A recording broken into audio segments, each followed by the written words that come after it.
One, one, two, one. Just check the level for me there.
Ndicela umkheni ntombi wentombi yabantu zininzi izinto ndiyaqonda zininzi izinto ndiyavuma zininzi izinto ndinike indawo entliziyweni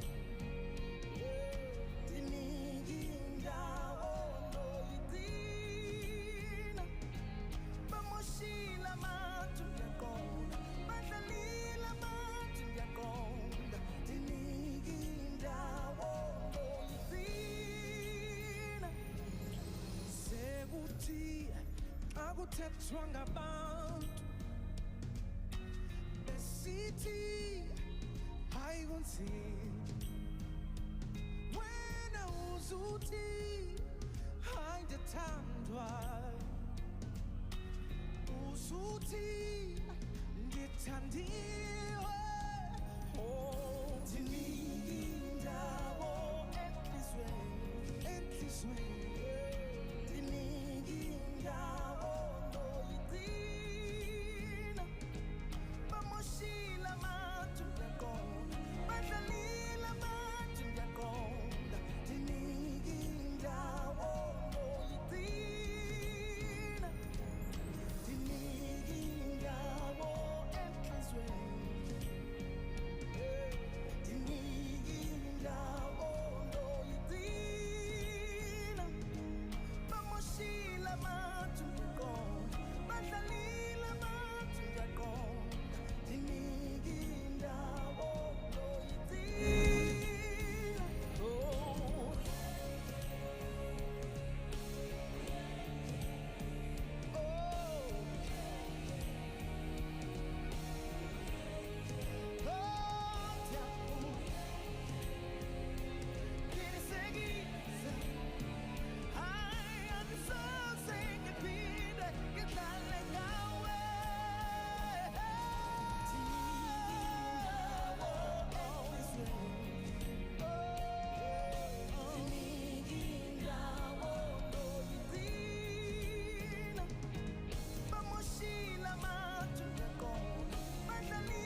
revolutionaries die and the children forget.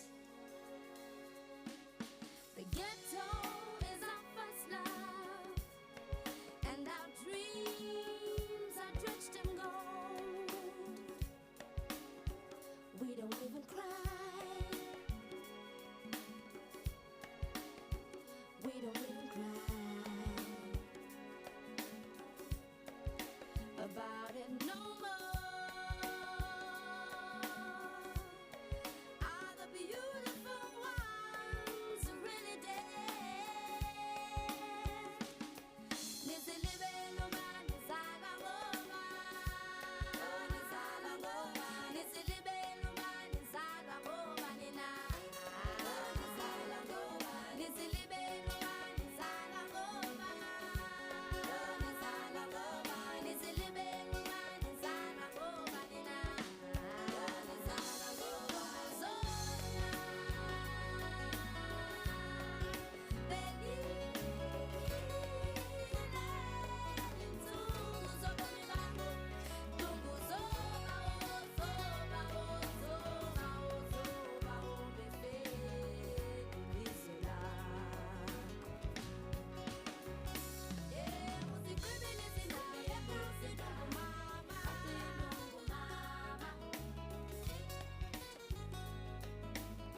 onjengawe ongikhathalela njalo kanti sengabeka konke kuwe maye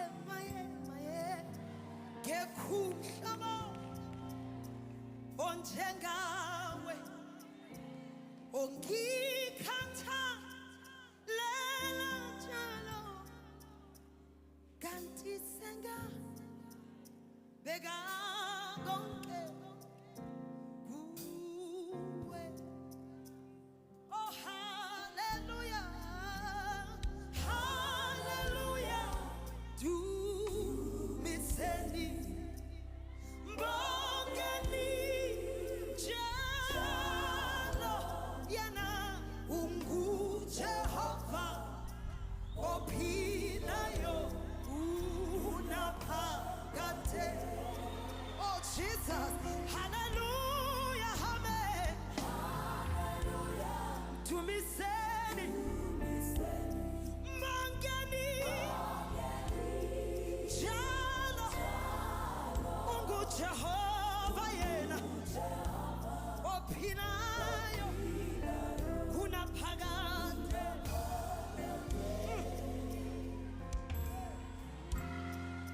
Nginikela konke kwami, thatha konke enginakho ngoba wena Jesu wazi konke ngami.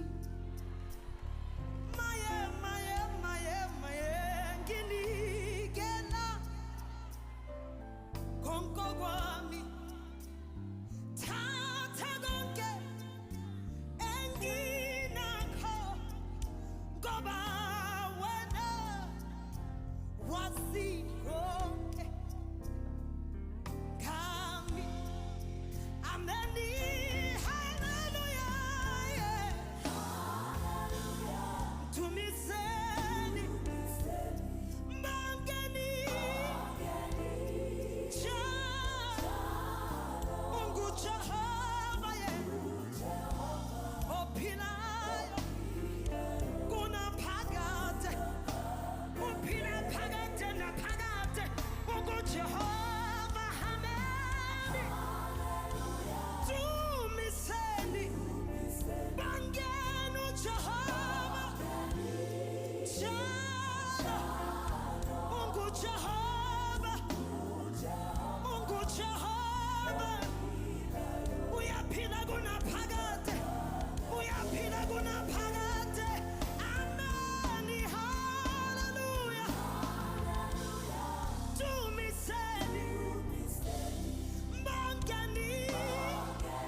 That's one.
My mom used to say, Umkhuleko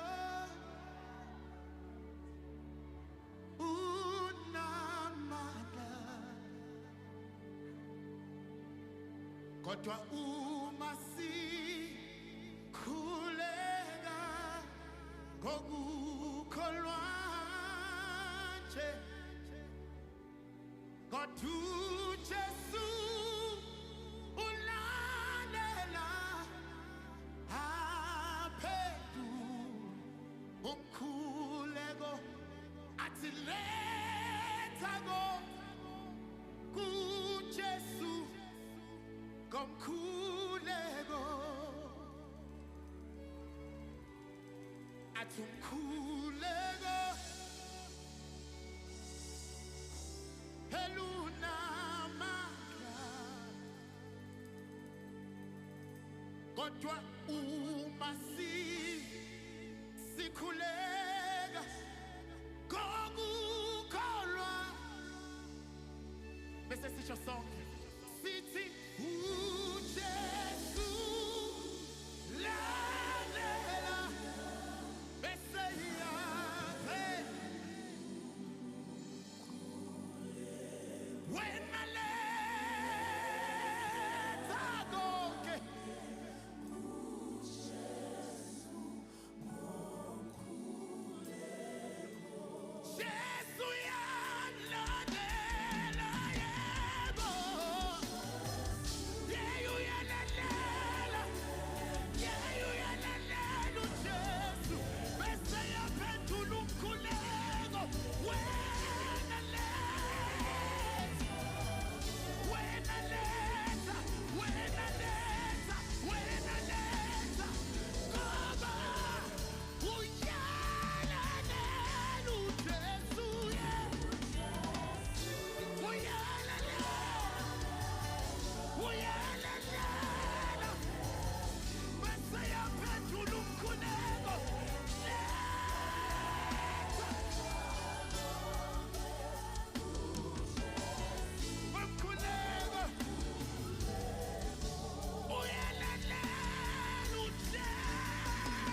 Two.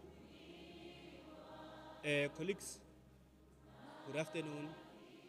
In the next coming 3 to 5 minutes, we'll be starting with our service. Can we all be seated as we allow the program to start? Our speakers for today, can you also make sure that you are next to me so that whenever we call you, you can ascend to the stage as soon as possible. Thank you.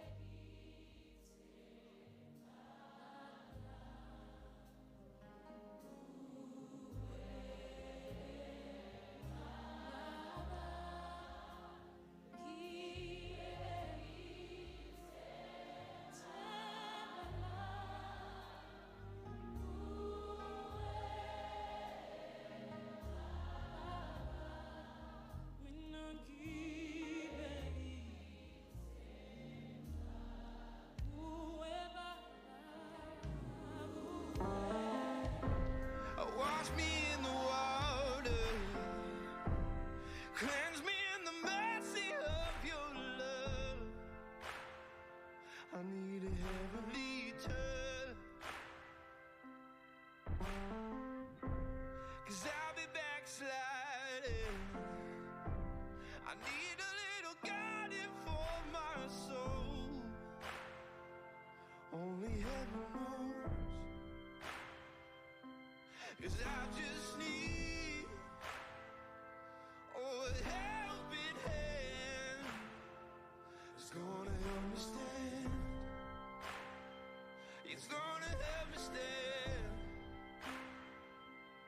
'Cause I just need a helping hand. It's gonna help me stand. It's gonna help me stand.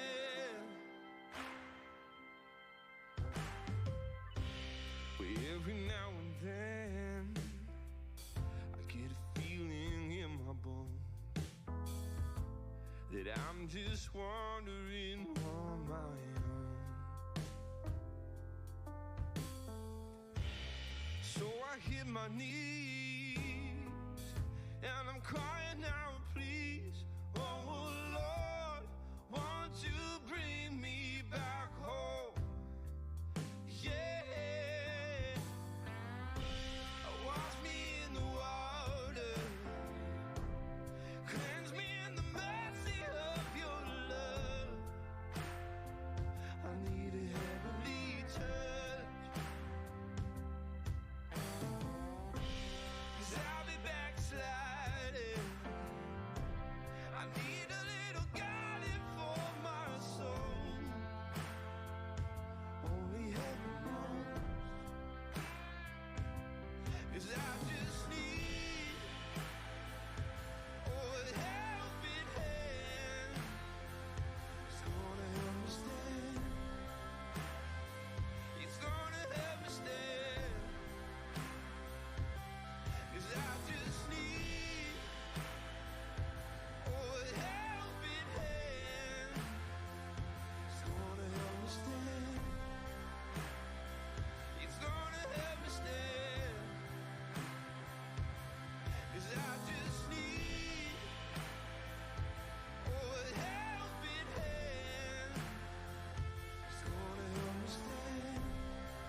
2.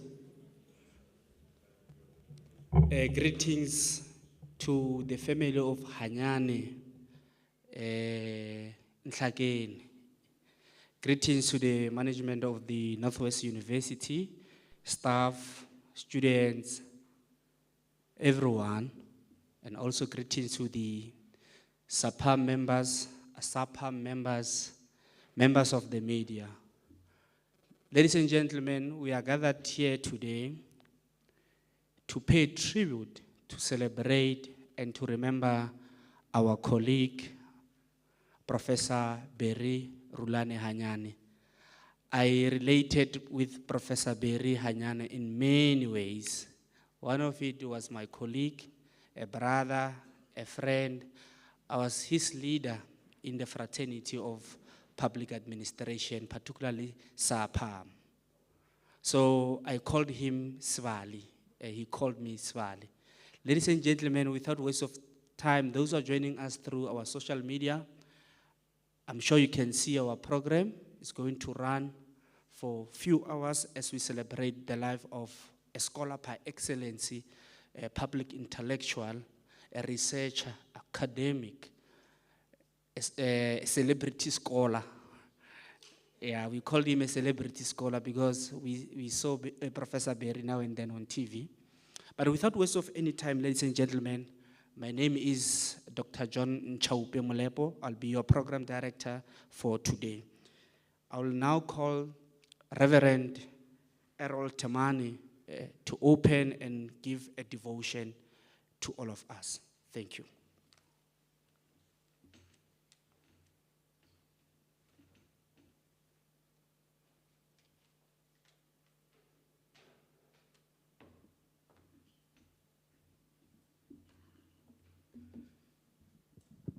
It's too high for me. Thank you so much, Program Director.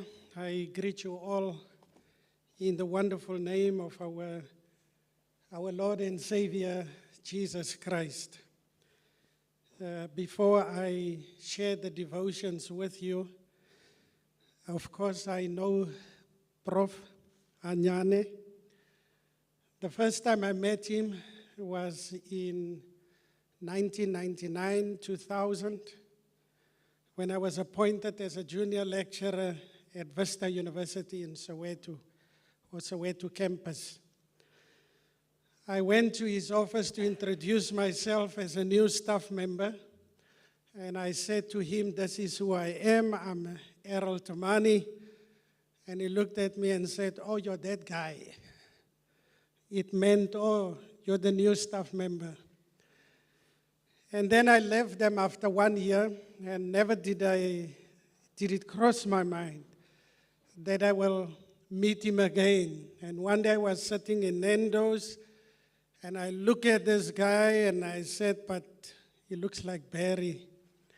But of course, that day I was a bit hesitant. I did not go over to him and ask if he's Barry. And so he was fond of Nando's. He loved Nando's. I love Nando's, so we met again there, and then I had the courage and said, "Barry," and he said, "Errol." I never thought Barry will come to Porch. He always looked like the city type, big city type of person. And so when I heard and became aware that he's here, I thought we might make use of him, because I am also based in the office of the executive mayor. And so we have a partnership with the Swedish. And so I thought that let me expose the Swedish to Barry. Because if you know anything about Barry, he's not your classical.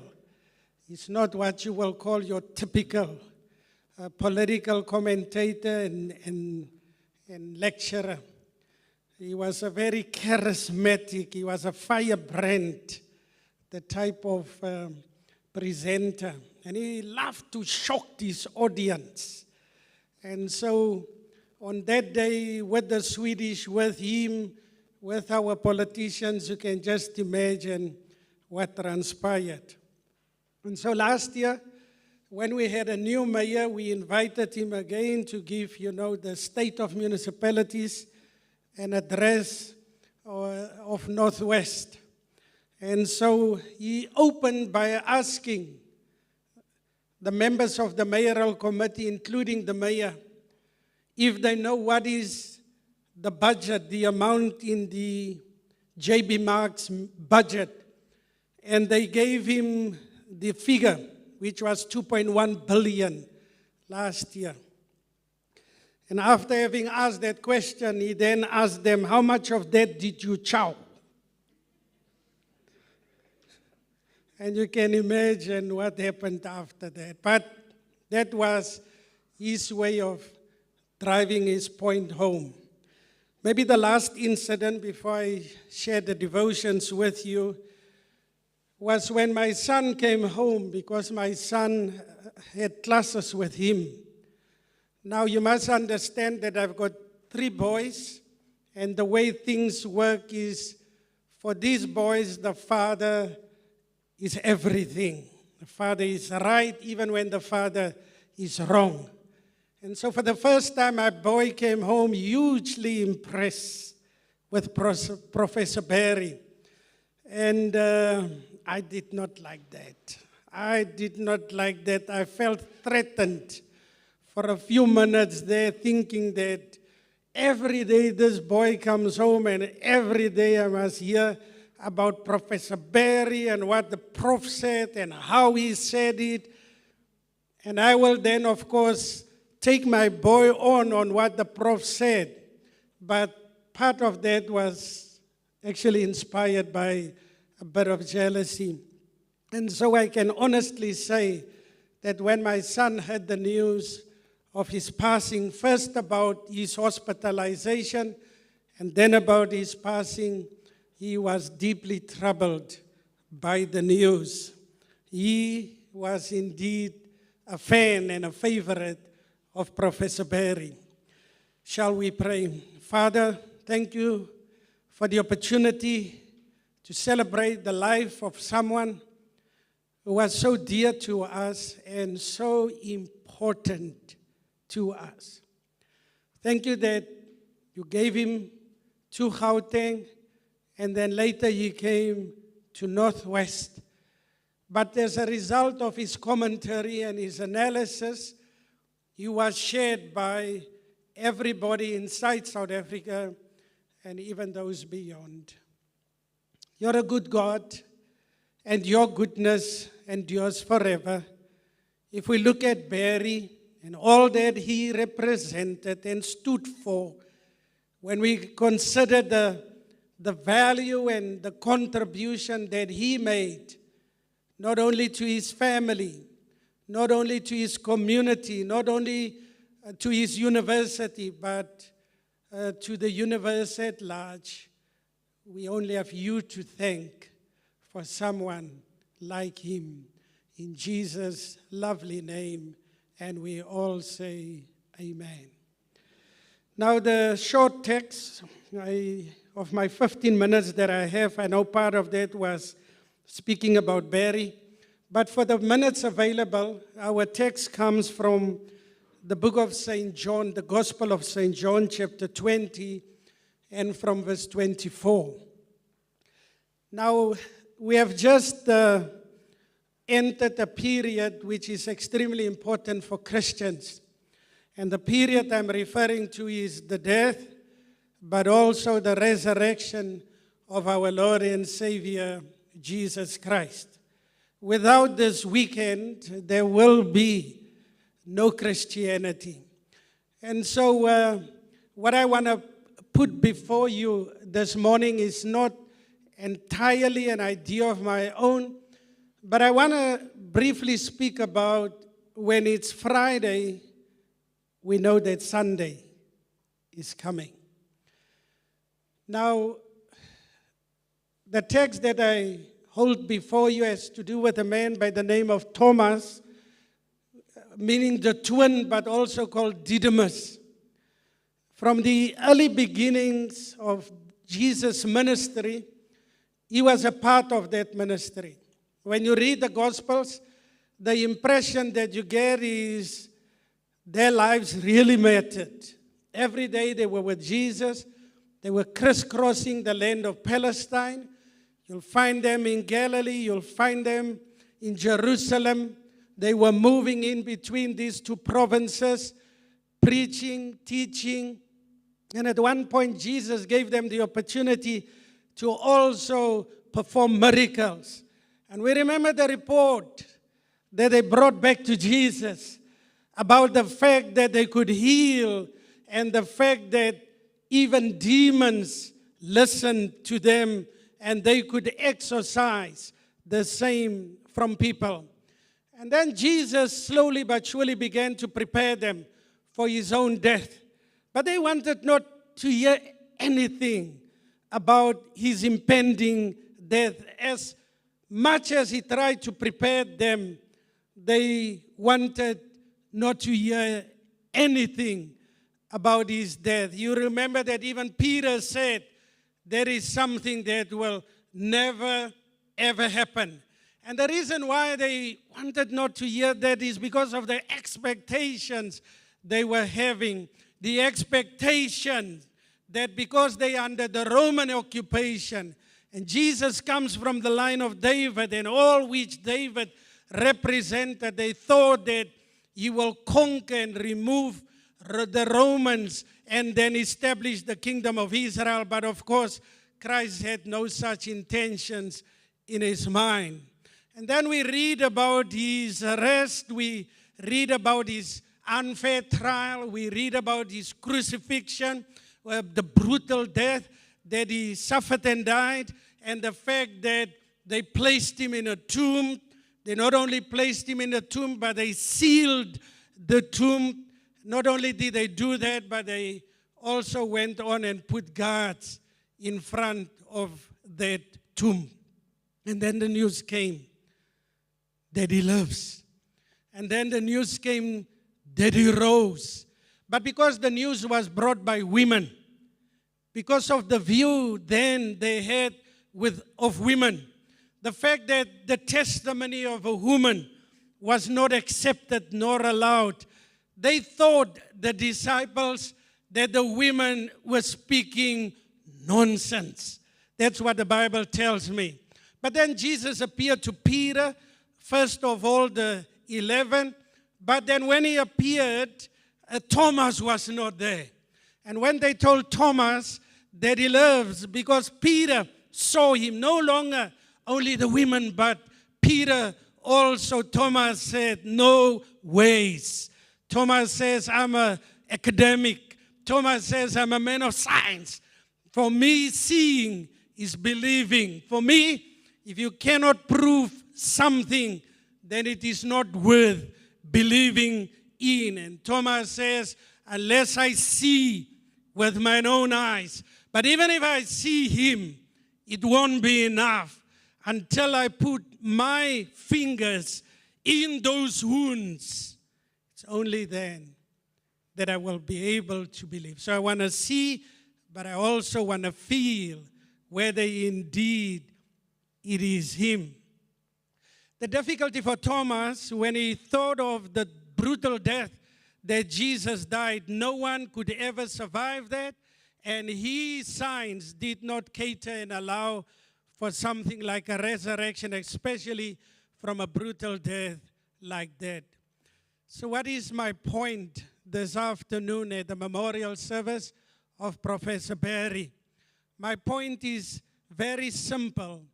When you look at the behavior and the conduct of the disciples before the resurrection, you will observe that they were sad. Number one, you will observe that they were depressed. Number two, you will observe that they are downcast. Number three, you will observe the Bible says they have lost every single iota of hope that they had. Hopelessness set in. Everything, even though Christ in John 14 says to them, let not your hearts be troubled. believe in God, but believe also in me. Even though he gave that counsel to them, it did not help them when they thought about the death of Christ. Now here we are today, and someone big has fallen.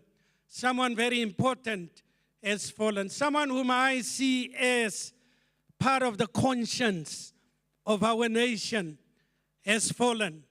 He was very astute in his analysis and in his commentary on trying to keep the government on the straight and on the narrow and wanting them to do what is right for the people of South Africa.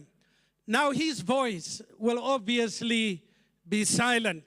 But we must not only consider that, we must also consider the fact that, broadly speaking, our country is facing many challenges. There is the problem of load shedding. The one blames the other, but be that as it may, as a country, we are suffering. They're telling us that poverty has deepened. They tell us that unemployment is rising.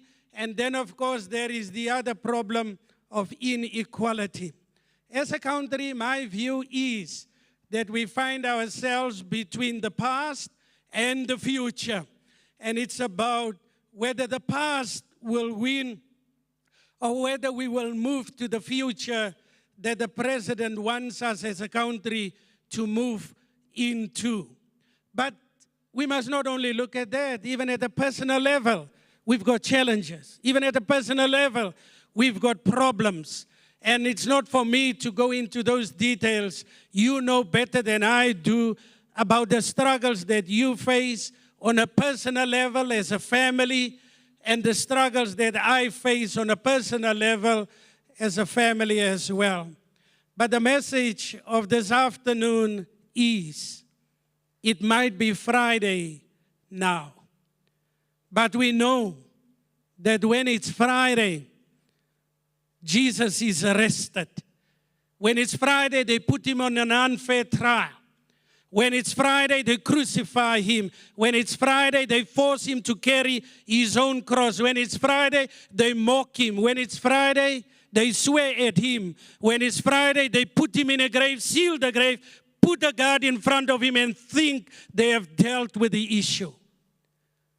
But if it's Friday, Sunday is coming. And when Sunday came, he rose. And when Sunday came, even though the grave was sealed, even though there was a guard in front, he walked out of that grave. I'm here to say to you, maybe today it's Friday because we've lost Barry. Maybe today is Friday because we have all these challenges I've mentioned. But I have faith in this country of ours because this is God's country. At the end of the day, He will not let happen what so many say, we are at the precipice of the abyss.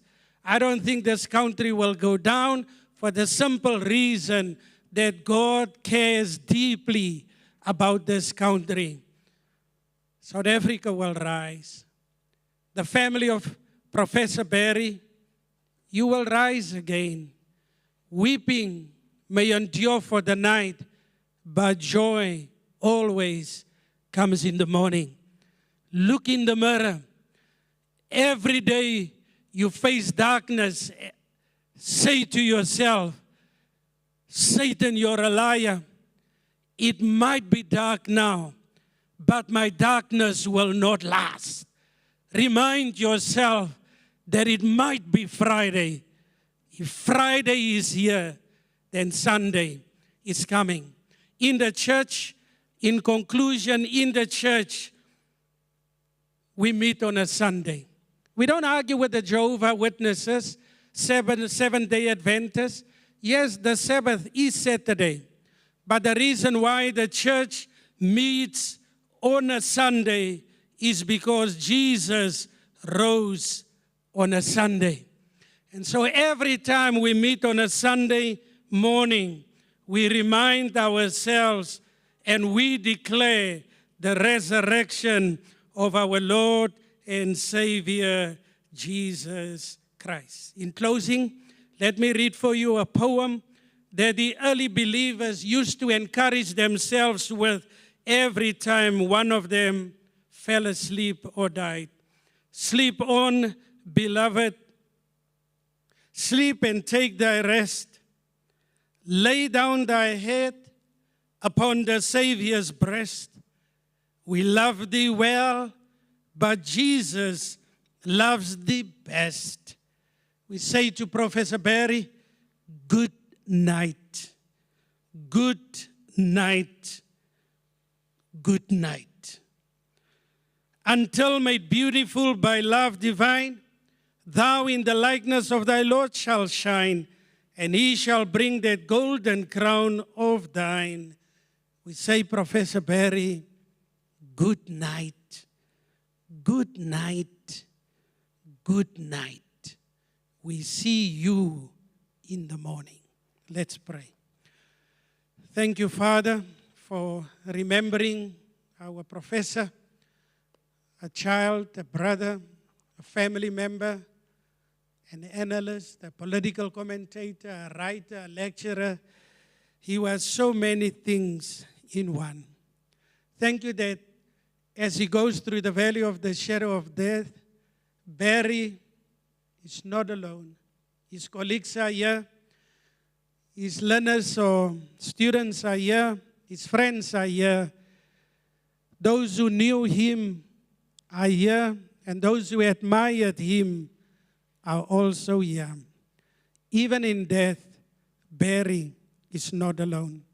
But we pray that you will comfort us and strengthen us and give us peace in Jesus' name. Amen. Thank you so much.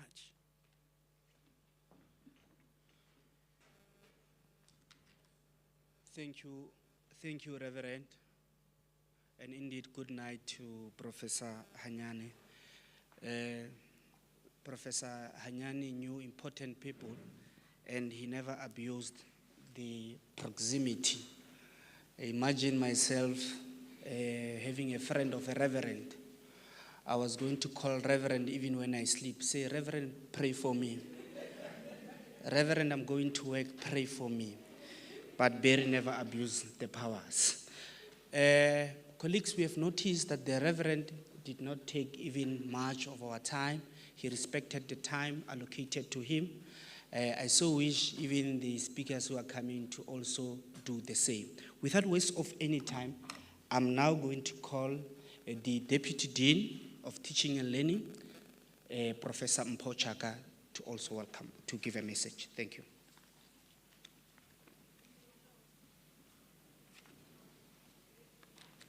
Oh, okay, he's joining us through a visual. Over to you, Professor Mpochaka.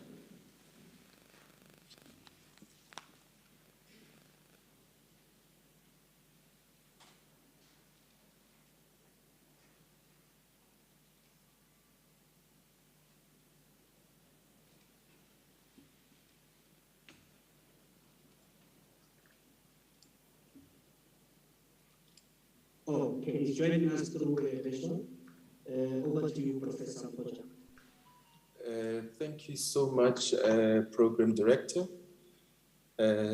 Greetings to the House at large, to the Hanyane family, NWU management, colleagues in the Faculty of Humanities. Good afternoon. Good afternoon, everyone. Thank you so much, Program Director. Greetings to the House at large, to the Hanyane family, NWU management, colleagues in the Faculty of Humanities.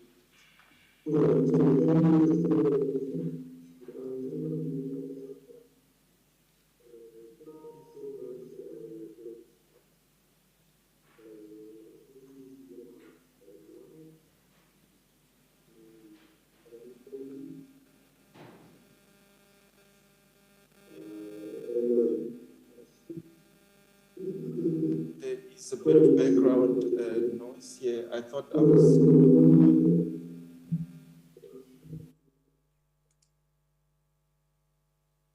I don't know if program director, if I'm live and audible enough that side.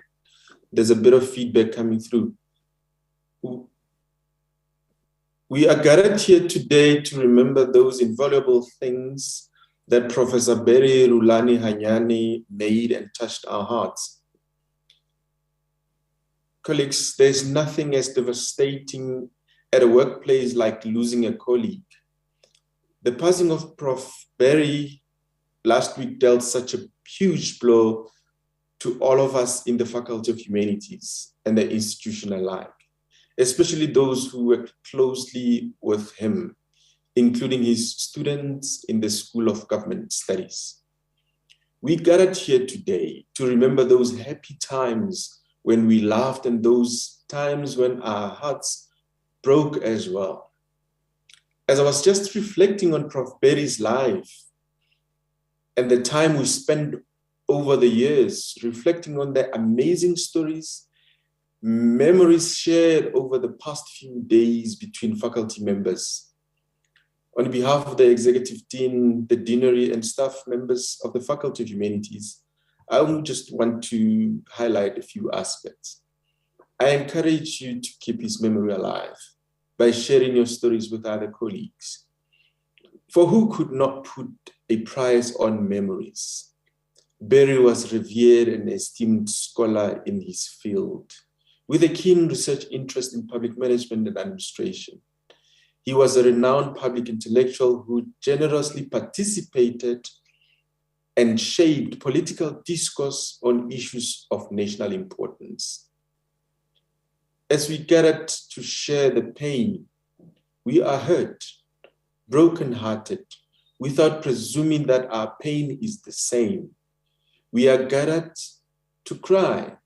When you cry and not try to hide or avoid our tears, for tears are memories in motion. We are here to stand beside you as family and friends in silence and not be uncomfortable with tears, to allow you the process of mourning this loss. For grief is nature's way of healing a broken heart. I distinctly remember, colleagues, feeling very proud every time he appears on television, where he was featured as a political commentator and gave such profound and incisive analysis on political development in the country. Berry was impeccable in his analysis. He would do it without insults like others do. He would always provide a lesson. We are here to remember and celebrate the life of Prof. Berry Hanyane. It is our hope that every part of this memorial service will honor a life lived among us. I'm sure you would like to join me in saying to the family and friends, Prof, students, and mentees that you are in our thoughts because of your loss. We want to be available to you in any way possible as you face the journey of grief. Let me also express the faculty's gratitude for your presence. The journey of grief is long, and those who walk it should not have to walk it alone. In times like these, nothing takes place of friends. To the colleagues gathered here, the Faculty of Humanities, our presence helps the family to realize how valuable their loved ones was to others and to us ourselves, and show what an impact his living has made. We honor a man who touched many lives. We will stop to hear the stories, to laugh and cry together once again, and to acknowledge that we are different because Berry was here. The late Avicii sings a song, "Live a life you will remember," and he continues with his melody, saying, one day you'll leave this world behind. So live a life you will remember. When thunderclouds start pouring down, light a fire they can't put out. Curve your name into those shining stars. I think these words sums up Berry, we know, because he truly lived life to the fullest, and a life that will be remembered and impact us for years to come. Colleagues, you will remember how he would get all dressed up, quite snazzy, those colorful suits. For every graduation, he would take photos with his students. What a gentleman. We as colleagues and friends and family can take pride in how the media reacted to his passing, showcasing how they valued his views on current affairs and public policies, the conduct of public officials and political issues as he was featured on telly, on different platforms during debates and interviews that included popular media outlets and government institutions. As I close, sorrow fills our hearts at this sad moment, a sorrow that is deep and personal. Prof. Berry has silently closed the door of life and departed from us. Our lives will be empty in the areas that he had brightened for us. The sovereign Lord will wipe away the tears from all faces. Until then, may we keep memories of Berry alive and find inspiration in him to live our lives to the fullest. It is here that we show honor to the memories of a life that touched us and remain alive in our hearts. For no one is dead until they are forgotten. May we therefore pledge to keep an example of love and joy, of all intentional and determined life with us each day, and be eternally grateful that Professor Hanyane was part of our lives and our world. As I welcome all of you gathered here today for this service, may Professor Berry Rhulani Hanyane's soul rest in eternal peace. Thank you. Thank you, Deputy Dean, Professor Mpochaka. He is based in Mafike. Ladies and gentlemen, I'm looking at his office now, and I'm thinking of that of Professor Berry. Colleagues who work with Professor Berry, they know very well that office is very clean of Professor Mpochaka. Yeah, without waste of any time, I'm going to call Professor Kiribone Paho, who is the director of the school, a line manager to Professor Berry Hanyane.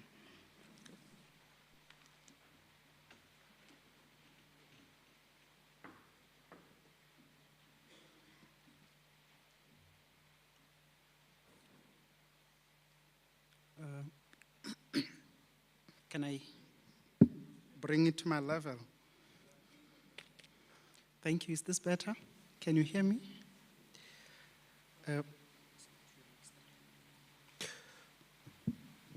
My sincere condolences to the family, friends, and colleagues of our late colleague, Prof. Berry Rhulani Hanyane. Shikwembo Ashendle Kua Etlela Ikurula. This is a very difficult time for everyone, with many questions and of course no answers in sight. But we are paying tribute to Prof. Berry, a life well lived. But we are in pain. A famous British Prime Minister who took his leadership during the Second World War, Winston Churchill, has had some encouraging words. And I quote, "If you are going through hell, keep going," close quote. Prof. Berry was a kind and gentle person. While we are crushed in our spirits for this loss, we also take solace, reverent, in that the Lord is close to the broken-hearted and saves those who are crushed in spirit. We also know that Psalms 1473 says that he heals the broken-hearted and binds up their wounds.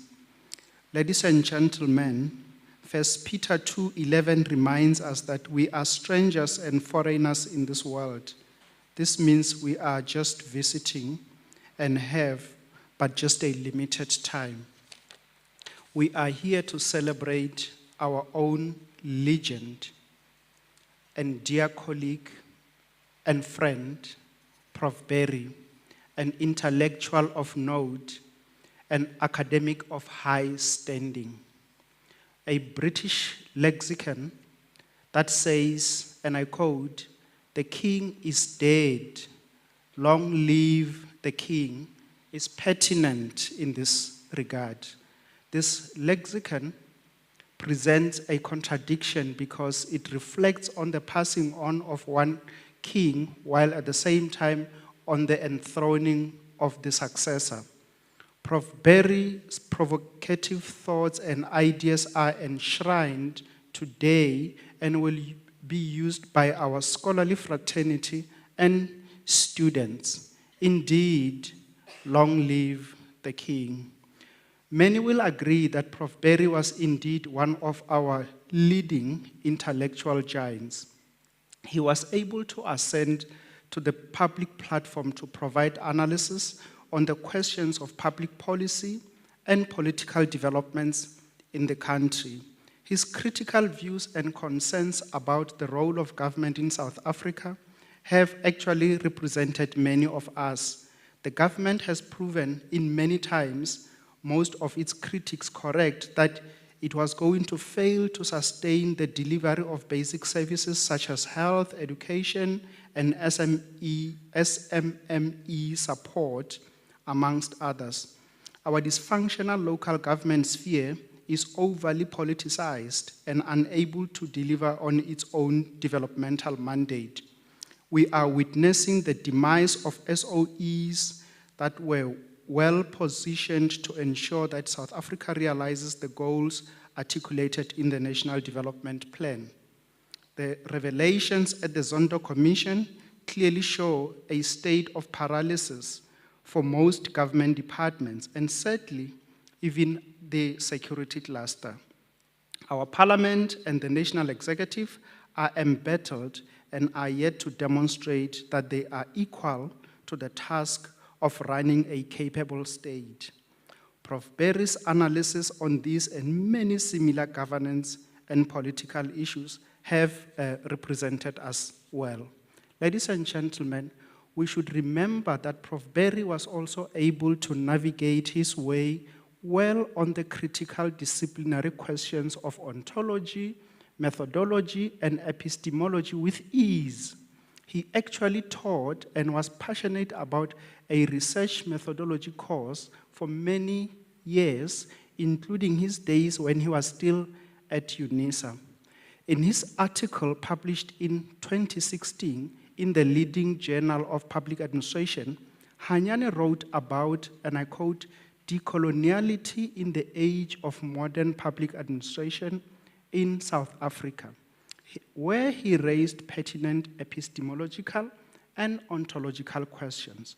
These questions include, I quote, can the history of the discipline from a South African perspective be re-examined and aimed at exploring alternative perspectives not told before? 2, whose interest did the historical perspective of the same aim to serve? 3, are alternative perspectives of the South African public administration narrative exhausted in research and academic analysis? I closed the quote. The questions raised here by Professor Hanyane resonate with a tribute paid to another towering social scientist intellectual, Achima Feje, by Danny W. Nabudere.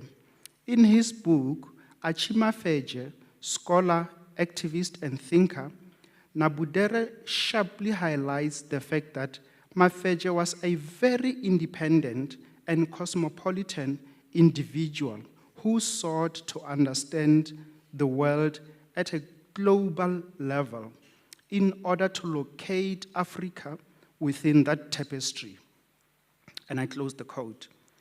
This description is indeed fitting to our own Hanyane, if we also consider the epistemological and ontological questions raised above. Perhaps some of the answers to Prof. Hanyane's questions lie in Chancellor Williams' empirical work in 1974 in a book entitled The Destruction of Black Civilization, Great Issues of a Race from 4500 BC to 2000 AD. Williams argues that, and I quote, a continent-wide study of the traditional customary laws of the black people enabled us to learn for the first time that a single constitutional system prevailed throughout all black Africa, just as though the whole race, regardless of the countless differences in language and other locally determined cultural patterns, lived under a single government. Close quote. Ladies and gentlemen, Prof. Berry is no more with us. But I'm also reminded of an old English catchphrase which is made of a stanza from the soldiers' folklore song called Old Soldiers Never Die. And I quote, old soldiers never die, never die, never die. Old soldiers never die. They simply fade away. This catchphrase, close quote, this catchphrase famously used by the former US General Douglas MacArthur in his 19th April 1951 farewell address to the US Congress, which has become known as the Old Soldiers Never Die speech. Has Prof. Berry faded? Was he a soldier in the military? Colleagues, Prof. Rhulani Hanyane passed away after battling a medical condition for some time and was visibly very ill recently, and his condition had deteriorated. To quote from Homi K. Baba on his foreword in Frantz Fanon's The Wretched of the Earth, Prof. Berry's body, and I quote, was stricken, but his days were not quite over. He resisted his death minute by minute. His death was inevitable. Close quote. Friends and family, Prof. Hanyane joined Northwest University as Associate Professor in the School of Government Studies during August 2014 until his untimely death on the 11th of May 2022. He was involved in the teaching of both undergraduate and postgraduate students. He also has actively supervised and produced master's and PhD students in the school. He was a published scholar in both local and international journals. His illustrious career included participation in local and international conferences where he presented scientific papers. This is indeed a great loss to Northwest University, its student body, and the broader community. Many of our university colleagues and community members would also recognize Prof. Hanyane from his frequent public engagement as a scholar in our discipline.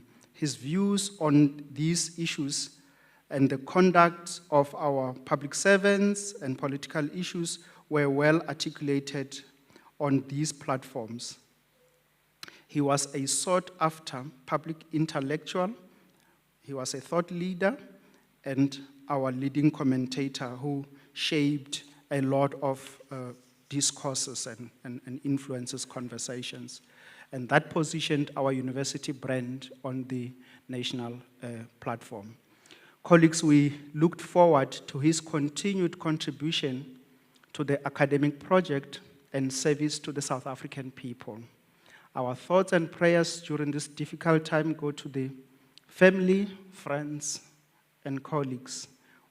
But we are also encouraged as we reflect on a life well lived and as we mourn the passing of this esteemed scholar and intellectual. Program Director, in conclusion, please allow me to revisit the old soldiers never die speech.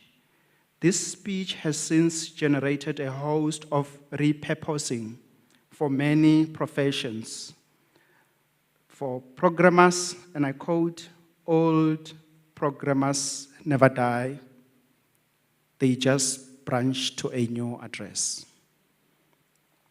For policemen, old policemen never die, they just cop out. For pilots, old pilots never die, they just go to a higher plane. For fishermen, old fishermen never die, they just smell that way. Indeed, ladies and gentlemen, old intellectuals never die, they just chew the cud and meditate. Robala botse warra, may his soul rest in peace and rise in glory. Thank you.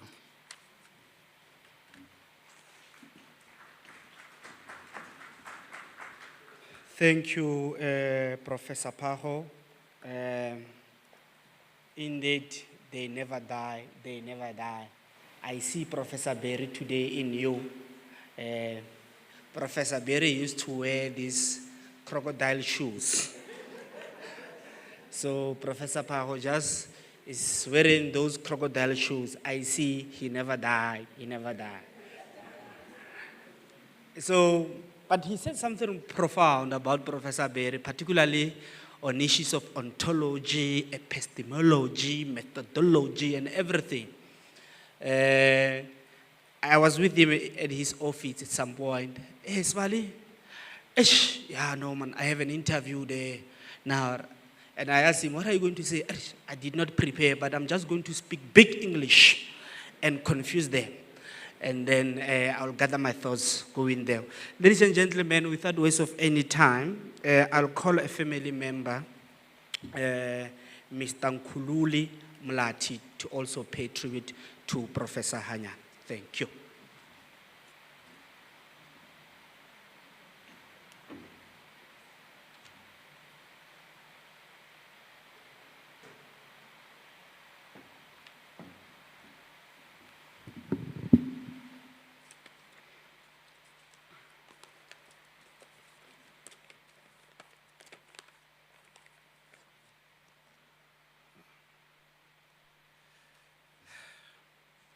Thank you, Program Director.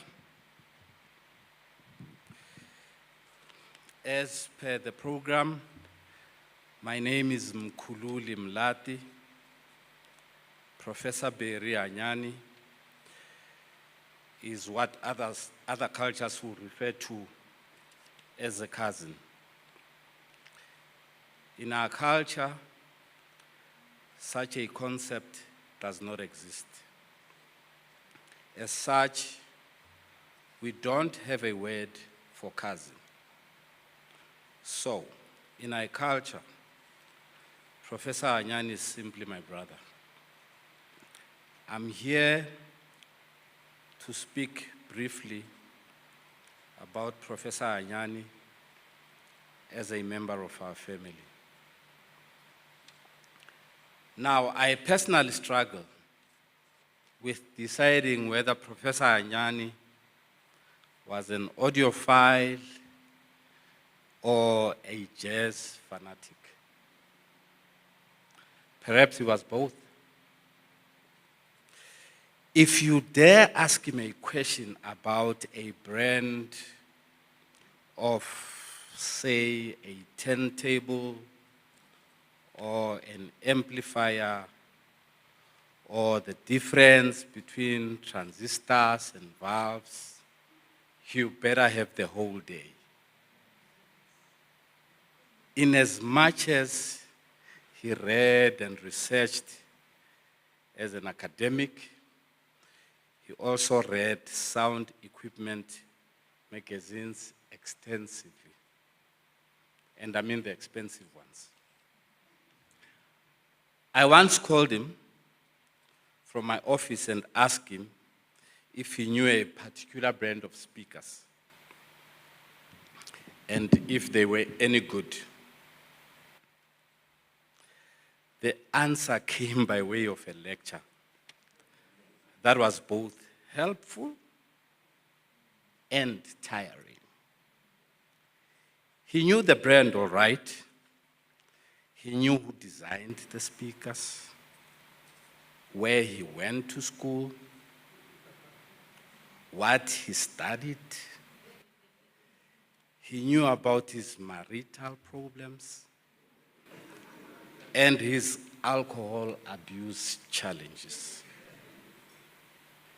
He knew about the timber that was used to make the box, where it was grown, when it was planted, what chemicals were used to treat the box. I could not take it anymore. So before he started talking about the career of the designer, I stopped him. I pressured him for an answer as to whether the brand was good or not. Of course, I advanced the excuse that somebody just walked into my office. And he simply said, "It depends on your ear."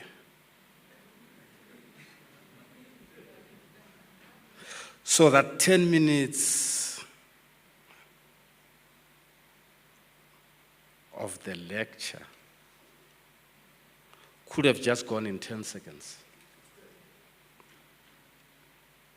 I mean, he could have said, "I know the brand, and as to whether it is good or not, please refer to your ears." I'm personally grateful, though, that he gave me a push that I needed to explore vinyl a bit, more than CDs, and for me, there's no turning back. He was just as detailed with jazz. Some of us pretend that we love jazz because we want to fit in or look civilized or sophisticated. He genuinely loved jazz. Granted, he consumed some other genres of music, but you don't collect the amount of jazz CDs and vinyl that Professor Hanyane did if you don't love jazz. Naturally, as a family member, we have been to a number of road trips together for various reasons. There are 2 road trips that stand out for me, where we were together, with other family members, of course. This one trip was to Somerset East in the Eastern Cape, and the other one was to Mbabane in Swaziland. Now, an ordinary jazz fan will enjoy a fair amount of jazz per day, right? A fake jazz fan like me can only tolerate so much Louis Armstrong, Charlie Mingus, Jimmy Smith, Donald Byrd, Miles Davis, John Coltrane, or Hugh Masekela. I mean, when we embark on a 15-hour journey to the Eastern Cape, at some point you have to throw in a Brenda Fassie or a Michael Jackson or something like that. Am I correct? He liked cars, especially old cars. Almost everyone in the family who drove with him can attest to being part of a quick stop at a car dealership at least once. He really appreciated cars. Of the old classic cars that he owned, I remember fondly the two-door Mercedes-Benz that he really enjoyed driving. After a full service, he would proudly proclaim, "The beast has been serviced, let's go for a drive." Professor Hanyane loved clothes. I think that has already been mentioned. Of course, occasionally he would dress up in a power suit with a matching tie, and they would look stunning. You did hear me say occasionally, right? In the main, his fashion sense was, let's just say, different. He was a daring, colorful dresser, am I right, Professor? He would put on a shirt or a t-shirt, and I would think to myself, well, you can get away with that. You are a professor, after all. Me, personally, I will not risk community insults and put on something like that. Are you kidding me? This is me talking to myself, right? My niece can tell you more about the two nicknames that he earned in that regard. Uncle Snake Shoes. We would gladly pass that nickname to you.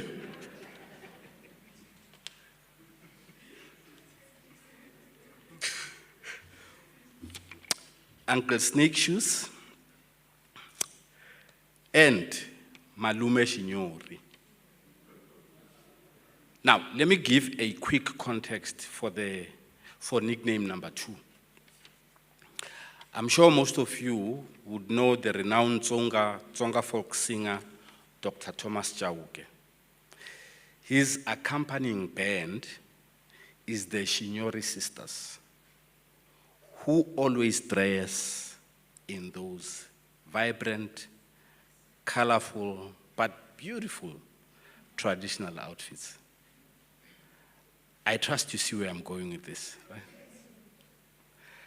I believe the second nickname, that of Uncle Snake Shoes, Professor, it speaks for itself. He loved to travel. Traveling was always at the forefront of his mind. Planned, unplanned, it did not make any difference to him. He just loved to travel.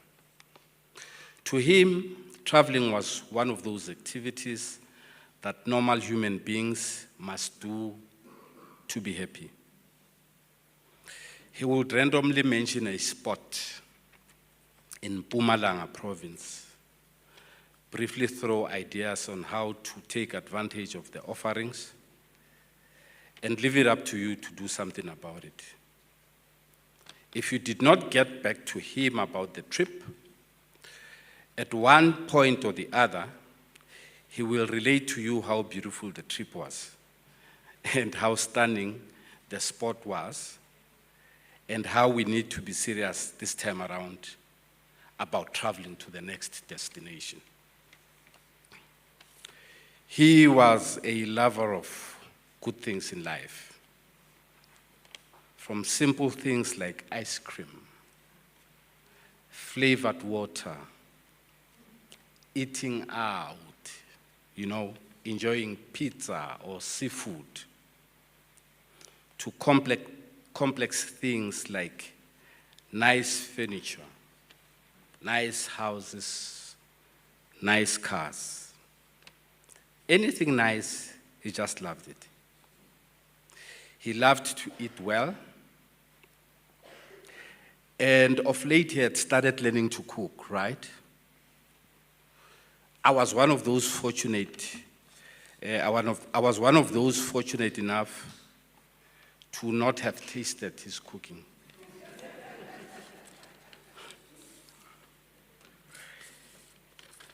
He loved his family. I mean, his entire family. He would literally do almost anything for his family, especially when it comes to acquiring education. He would show up for every family gathering, irrespective of what the occasion was or where it was, from Mpumalanga province to Limpopo and everywhere else. He would always be there, always. He was punctual, dependable, reliable, and always helpful. He was an absolute sweetheart. Well, with a touch of, I'm the professor, kind of stubbornness, but absolute sweetheart. He had to have his last word when you enter into some conversation with him, especially if you were young. He would have the last word. He was an active member of a group consisting of his former high school mates that was formed specifically to give back to their former school. As a member of this group, he initiated the following activities: fundraising to paint the administrative block and 6 classrooms of the school, establish a vegetable patch within the school grounds, assist pupils with school uniforms and dignity packs. He will drive from Potchefstroom to Malamulele, which is what, 450, 500 kilometers away, to give motivational talks and hand out prizes to those pupils that performed well.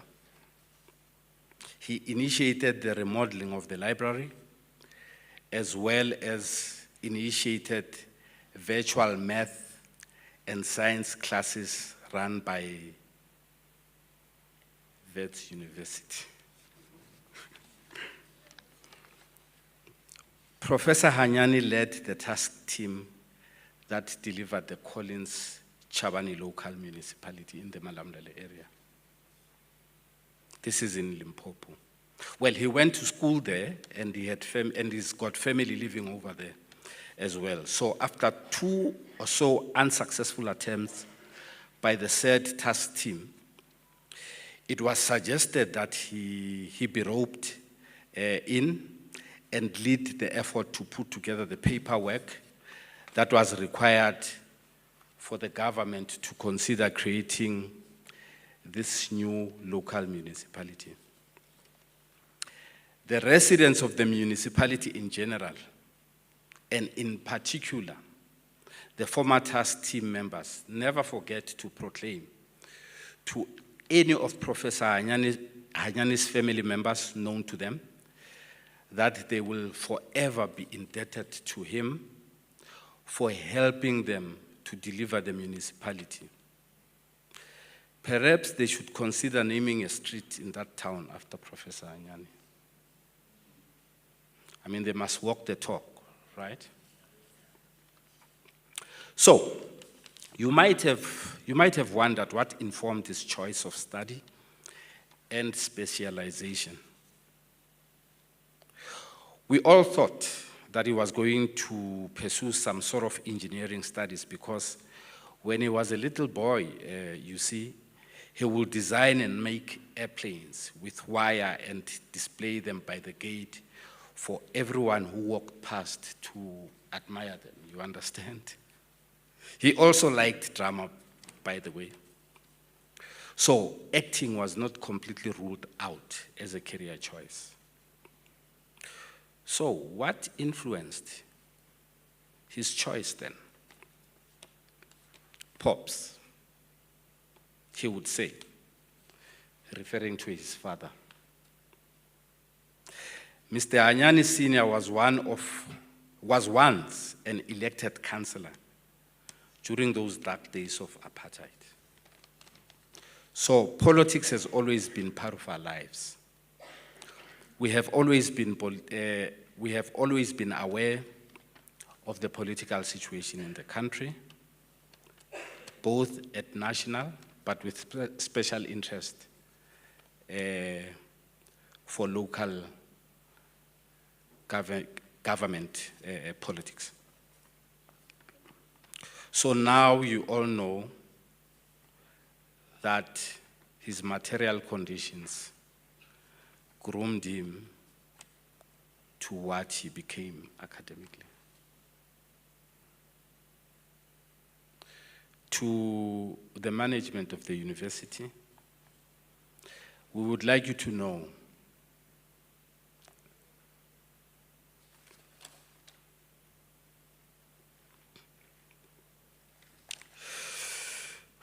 excuse me.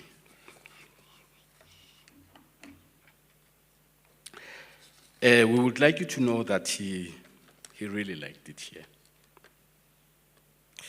He would occasionally complain about this, that, or the other.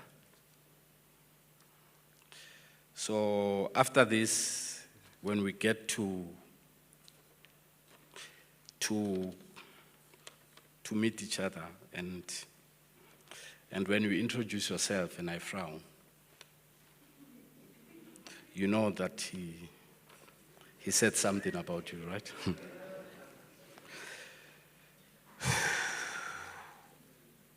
But he really liked it here.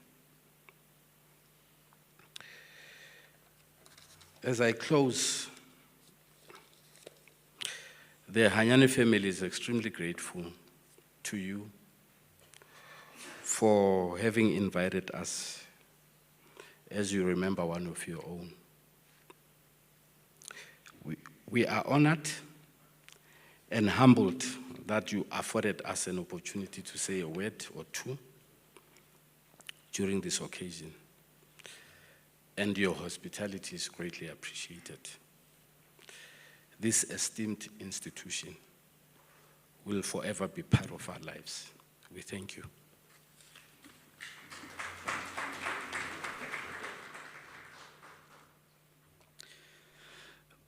Thank you, Mkhululi Mlati, on behalf of the family of Professor Hanyane. Indeed, you just said a mouthful, a lot of things about Professor Hanyane. From the colorful suit, I remember Chantel was saying, Prof, why do you buy an orange suit? And do you know orange, that orange? And then he said, no, do you know Bali Luhutla, Johnny? Yes, I know Bali. I'm Bali Luhutla of Potchefstroom. I said, it's fine. So one of the mistakes that I once did, I had a class around 2 o'clock. So I think Professor Berry had some, jazz music bought some. The mistake that I did. Normally before I go to class, I'll via his office. Swali, I'm going to speak about this subject. Any input? That day I made a mistake. I went there to his office, he bought some jazz music. Yeah, the man spoke about jazz. And I'm a young person there, I want kum. Spoke about jazz, and when he loves something, he even tell you the parents of that singer, where it comes from, and so on. I just saw a class rep next to me, say, it's your time for class now. And it was around 2:30. I was late because of Professor Hanyane. And with cars, I can concur with you. He loved old cars. He one day called me and surprised me. He said, Swali, I bought this machine, come and see it. I'm thinking that Prof bought the Benz, the latest Benz, these new cars. The man bought an old Benz. So he was trying to impress me, to show me how it works. He started to start that car, it refused. 1. Swali. Number 2, it refused. So, and he told me, Swali, all things take time, relax. So, ladies and gentlemen, I'm now going to call a friend, Mr. Jerry Mahanale, to also give a reflection of his friend. Thank you. Over to you.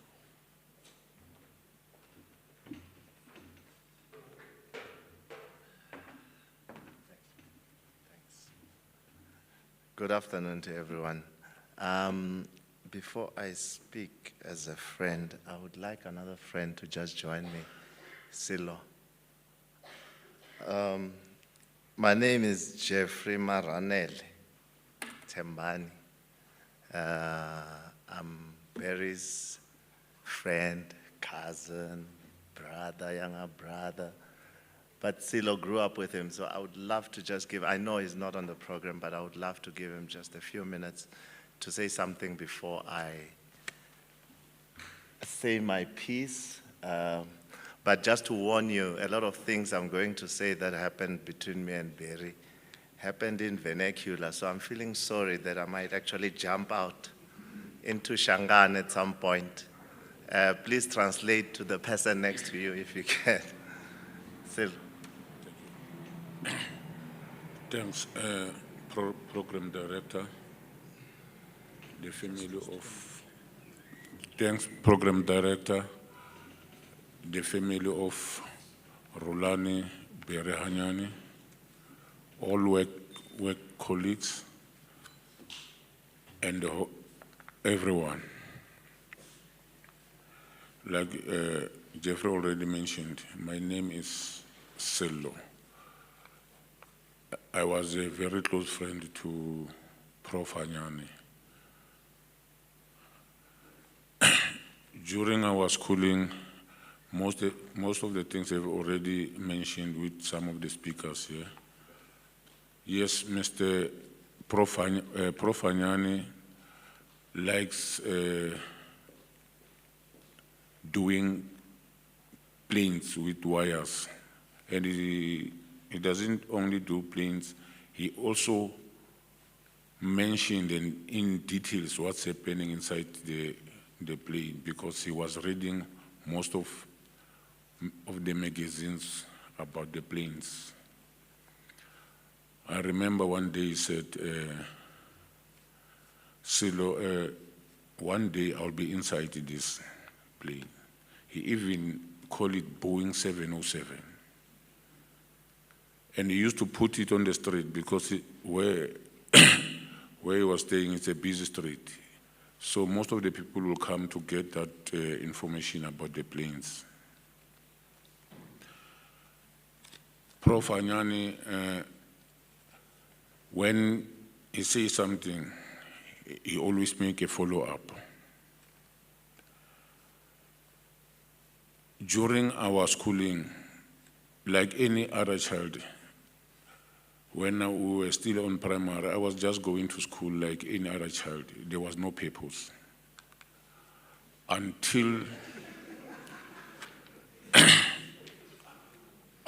one day after high school, Prof. Hanyane put purpose, why are we going to school? And made sure that we do a certain career. He said, Silo, you know what? I want, when I tell my children that go to school, they must see me wearing a gown. That shows I also went to school. I don't want to talk about something that is in vacuum. He said, one day I'll be wearing a red gown. I didn't know what's the difference between a red gown and a black gown. To me, it was something else. And then,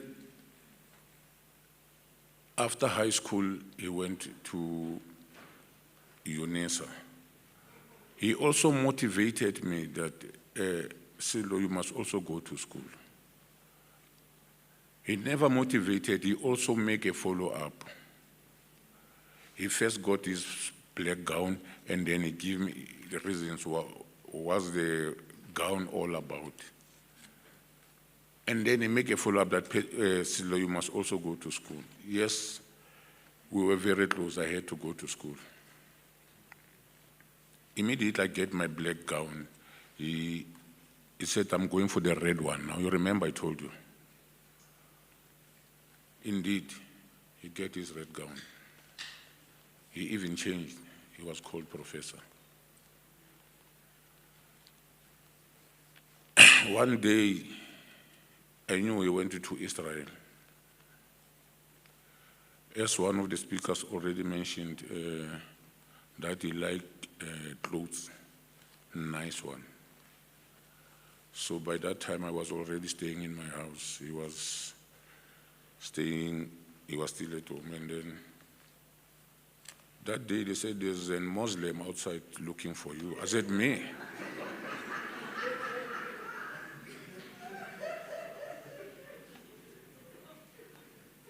When I go out, I found Prof Hanyane wearing the wearing the regalia of the Muslims. That was to prove to me that I'm from Israel.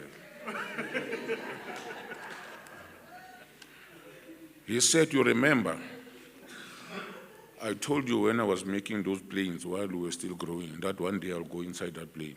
I was inside the plane. He was at his top of his happiness. Mr. Prof Hanyane, one of the things that he put to me and everyone around us when we were still growing is a self-confidence. He built a confidence to all of us. He motivated us. And then at some stage I said, hey, Mr. Hanyane, I'm going on a business site now. He welcomed me and said, no, it's good. I went to business. He also motivated. He never just motivated. He funded me to do that business. By that time, he was already in Potchefstroom. He will make sure that in a week or two, he will call me to check on me and how's the business running. Today, I also changed my name. I'm no more Silo. I'm Silo, AKA, meaning also known as Skado, because of my friend, Professor Hanyane. I thank you. Thanks very much, Silo. And I think, I know we allocated 15 minutes. I am sharing that 15 minutes with Silo, so I will try and make it a bit snappy. So I was born and raised in Limpopo. I met Professor Hanyane when I was 13. He was studying at Chingwezi High School, and my father was an Afrikaans teacher there. And one day, I just started standard 6 at Malamlela High School, which is like 7 kilometers from Chingwezi. And whatever happened at the boarding school that they were at, there was chaos. And my father asked a few students to come stay with us. It's a 2-bedroomed house, and there were 6 students that came around. And let it be said that I slept on the floor for about 2 weeks, but I got to know who visited my house. And by the time they left, one man stood out, and that was Professor Hanyane. He paid attention to what I was doing. My father had a love of drinks, so he would cross the street to go drink, and he would come back late at night. And when he was coming back, the only way I knew he was coming back was when he went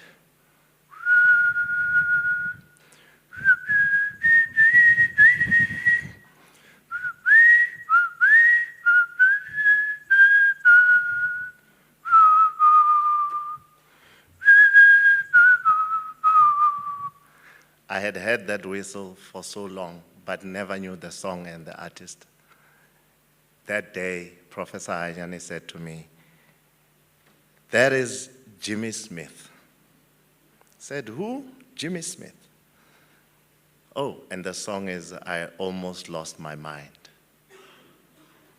That surprised me a lot because I thought my father was just whistling his own things. Because obviously he whistled it after. When he was going there, he never whistled. So I thought he made up his own songs.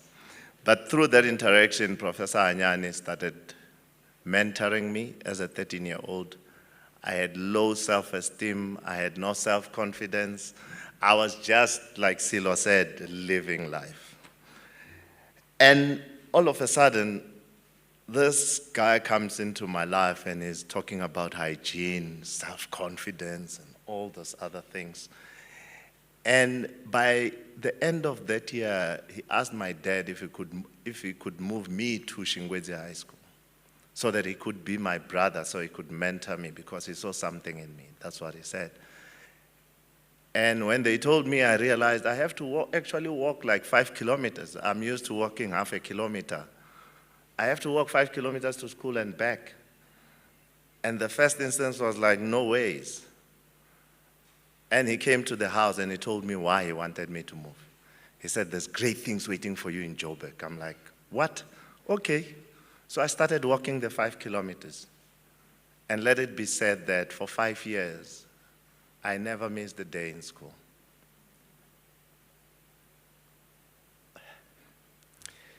Why I never missed a day in school is that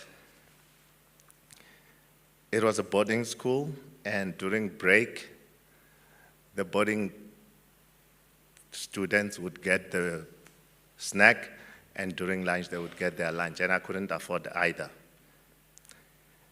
So Professor Hanyane said to the matron one day, because now he always invited me to one, either the break or the lunch.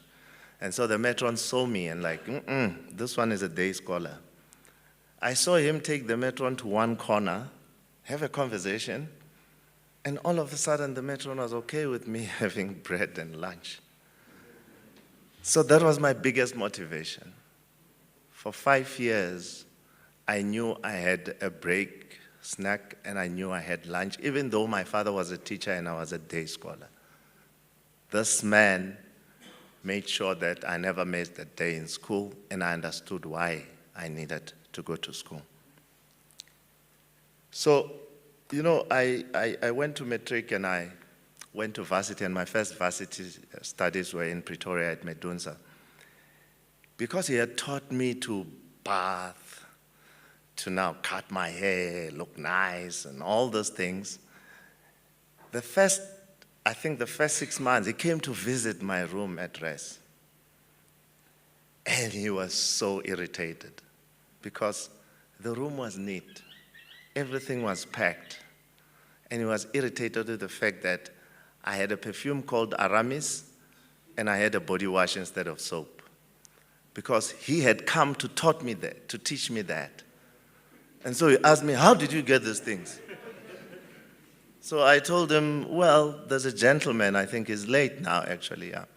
There's a gentleman, his name is Howard Mashaba, the late Howard Mashaba, the great Howard Mashaba, who took upon himself to also mentor me at that time. And when he saw that, he said, "Let me meet this guy who helped you get this Aramis." And so I introduced the both of them, and they found a liking to each other. And that was the beautiful thing about him. He followed through. So he left me knowing that I'm in good hands at that varsity. And when I decided to move to Vets, he did the same. And I used to go visit Mama at home, his brothers, every weekend. And for every visit, whenever he's there, he would take me for a walk around Shawela, for a drive around Soweto. So I ended up truly knowing Soweto like I do now. Not entirely, but a big chunk of it because of him. And for me, there is always a purpose for someone in this lifetime. We're all here for a particular purpose. Professor Hanyane paid it forward. What he taught us, what he taught me, he always checked if I'm doing the same for others. Whenever there was a student in need, I used to work for a corporate company. Whenever there was a student in need, he would call me and say, how are the funds? How are the bursary situation? What is the process? And I would go ask with the relevant people and give him the information. And 3 weeks later, he would tell me, so-and-so got your sponsorship. Thank you very much. And it had nothing to do with me. But reality is, he highlighted to me at that point that I also needed to do the same. Share information as much as I can. So, I think for me, the biggest lessons, and having lived with him for so long, I echo everything Mkhululi has said here. The music part, but speaking truth to power. He once encouraged me in a process where I was having a dispute with the employer, and everyone else was like, back down, back down. So when he came to my house, I said, hey, I'm having a particular challenge, and this is what HR is saying. And that. He says, do you feel you're right? And I said, yes. He says, don't back down. And I didn't. Without a lawyer, without representation, I still won the case. So for me, sometimes we pull back and we want to respect power just because of whatever it holds. But at the same time, this man never backed down, and I respect him for that, with a lot of humility again, without arrogance. We once had a conversation, and one guy interrupted us while we were having a conversation at a function. And he said, oh, you guys, do you know John Magufuli is doing so much for Tanzania? And I thought, Jesus, guy, did you have to start this topic? Couldn't you have chosen something else? So he said, oh, what has it done? And he tells his bit, and he says, oh, do you know Kwet Masire? He says, yeah, Botswana, yes. Oh, okay. So do you also know J.J. Rawlings? He says, yes. So as soon as the guy stood up, he said to me, this one reads a lot of News 24. Because everything he's saying is an article on News 24. He doesn't make up his own opinion. You should never do this kind of a thing. So through that, whatever article I read in the newspapers, whatever I come across, I start interrogating, because I then have to make up my own opinion about it and not follow someone's opinion or someone's thinking just because it's written, it's not the ultimate truth. So the last story I want to share with you is I once moved into a house in Four Ways, and he came and he said, let's design a room. And as we were there designing a sound room, he says, do you know these speakers? I said, I don't know them. He says, do you know this amp? No. I knew Technics and Sony. And he said, no, those are not speakers, those are not, And he said, how much do you have for sound? Because I agreed to a sound room. And I'm like, 3,000. He walked out, took about 10 minutes, breather, came back and said, I'm gonna borrow you 30,000 to do the sound room. You pay me in 3 months because you're not gonna listen to these things. And he actually did that. So for me, Professor Hanyane was an epitome of everything admirable of a true human being in this lifetime. We all, and when I say we all, I mean most of our family members and friends, we live through his spirit.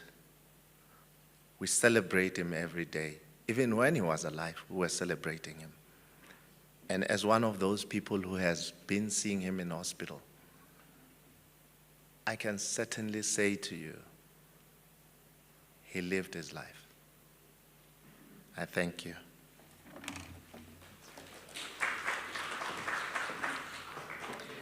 Thank you, Scarlo, and thank you, Jeffrey, for a wonderful tribute to your friend, Professor Barry Hanyane. Something that I gather from both of you is that Professor Barry motivated you, even assisted you financially. So it's a challenge to you that you must also do what Professor Barry did to you, to others. So without waste of any time, Professor Barry had a friend at the university, and then they shared serious moments together. I welcome Ms. Chantel Bloom to also reflect and remember a friend, Professor Hanyane.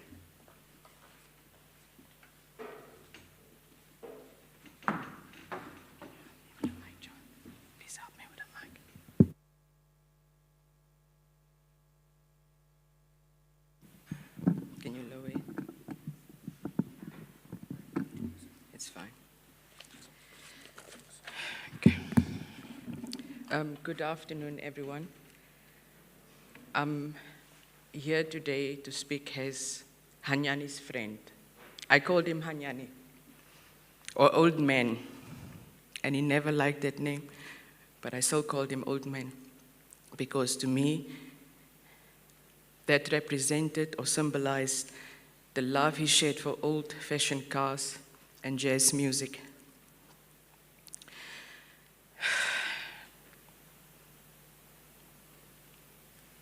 And before you time me, John, I've timed myself. This is 15 minutes, okay?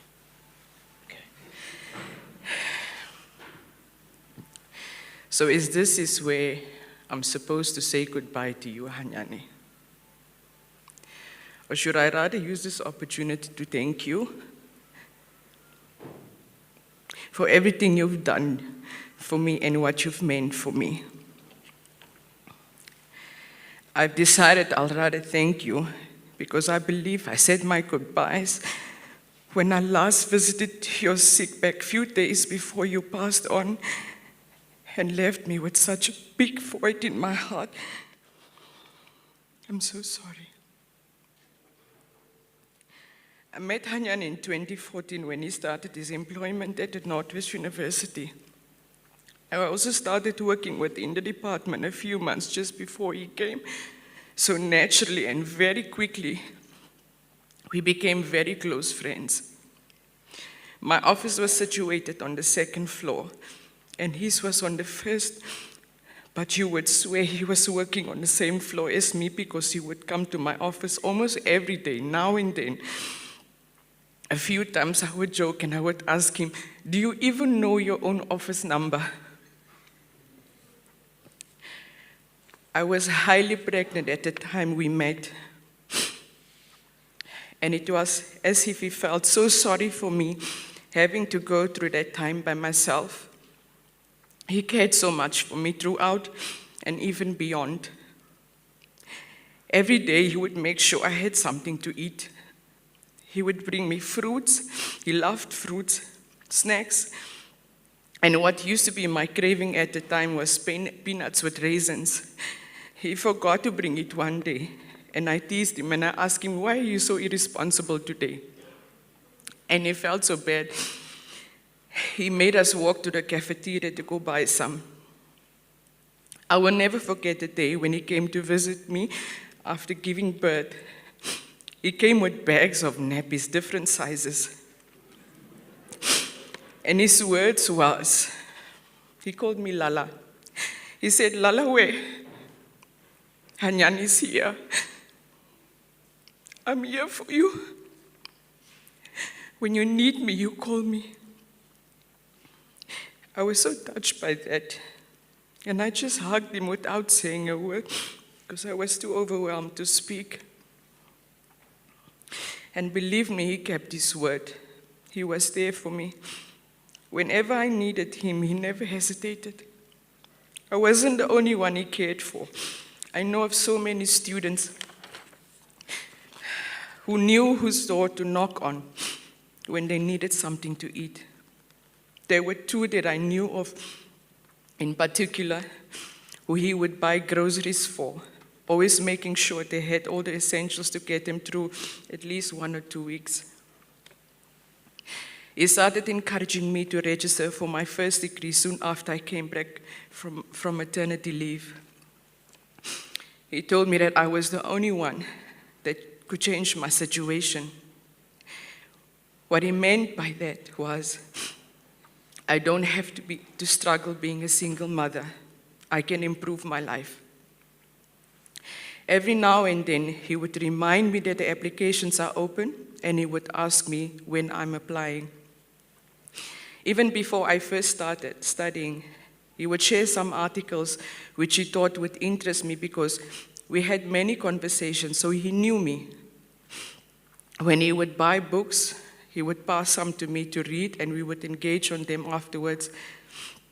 I remember one article he shared with me, and I could not get myself to read past the introduction because it simply did not interest me. A few days later, he asked me what the significance was thereof.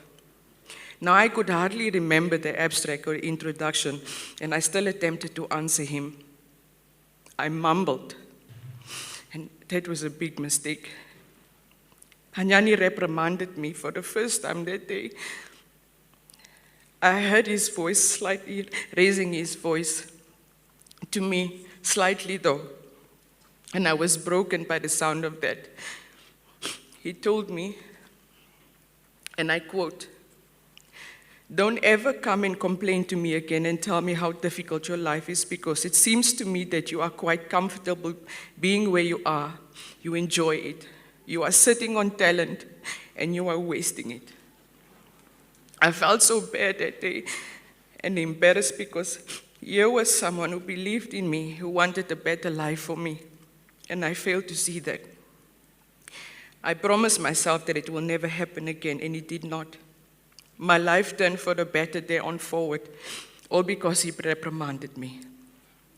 That same year, I tried to apply for the first time, and unfortunately the applications were closed already. Hanyane put me in his car, and he drove me to Unisa, only to find the same disappointment there. He said, "We are going back to office now, and we are searching for a different institution, even if it's online." And I said to him, "No, Hanyane, I know what I want. I want to study at the Noordwes-universiteit. I want to sit in class like a normal student. I'm not doing anything online." So he was the first to remind me the following year, as soon as the applications opened. I applied without telling him. I only did so when I received my letter of approval. I can still see that big smile and hear that proud voice with his chest out when he said, "Good, now we can talk. This is what I want to hear." I remember him walking me to the finance department when I went to go and pay my registration fees, and then to the registration department to register. His care, his love, and his support did not end there. It carried on until he left us. Just excuse me for a second, please.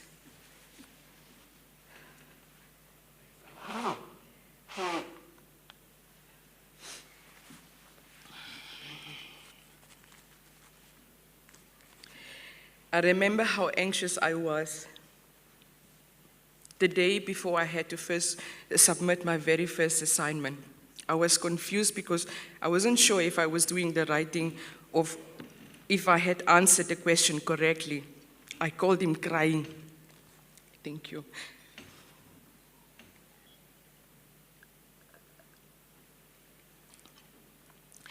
I called him crying, and he said, "Lalawe, stop crying, I'm on my way."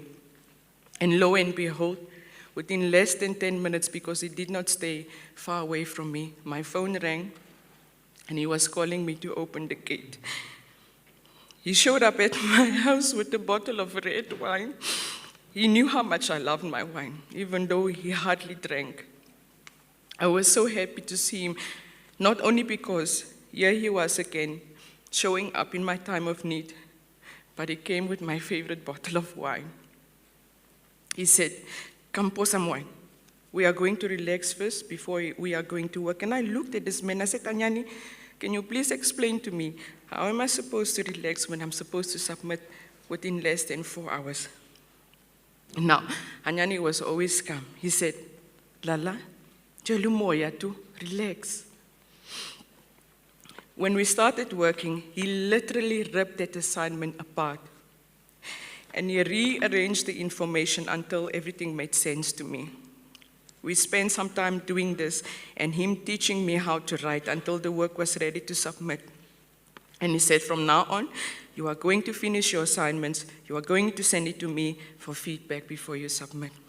He continued to mentor and coach me in this way until I gained confidence, and he was okay with that. His door was always open for me, no matter how busy he was. He left me with so many good memories, which I will cherish forever. Although it wasn't always sunshine and glory, we had our differences also. We could fight, sometimes in a decent, respectful manner, and other times behind closed doors, and it would be like a raging storm.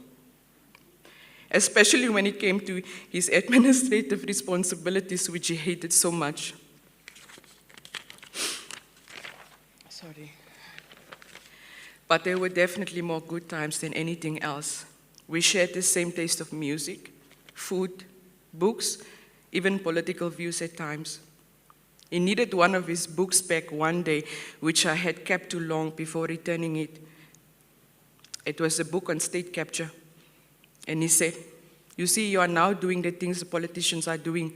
Please return my book. We had so many lunch dates together, many deep and meaningful talks. I knew a lot about him and him about me. So much so that he tried to hide his condition after he was hospitalized for the first time last year. But he had to give in eventually and open up because I was persistent and not willing to give up because I knew it was more serious than what he had told me. He was known even at my mother's house. She cared for him deeply. Since he was admitted now recently, so many times she asked me about his well-being. She said I must go to hospital and pray for him, pray with him. And I'm so glad I listened to her because I found closure that day walking out of his hospital room. She used to feed him whenever he would visit it because she knew how much he loved food. I regard myself as honored and fortunate because I got to know the man outside of his profession. I knew Hanyane. He was my friend.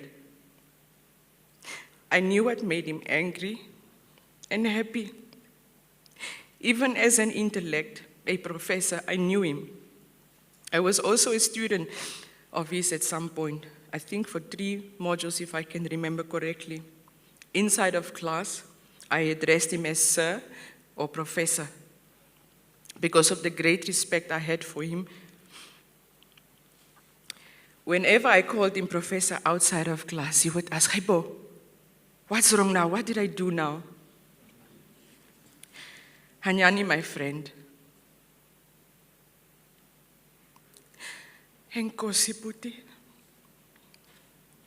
Thank you for everything, the small and the big. Thank you for teaching me how important reading is. You taught me to care, to share, to have compassion. You even tried teaching me to be patient, but sadly you failed there dismally.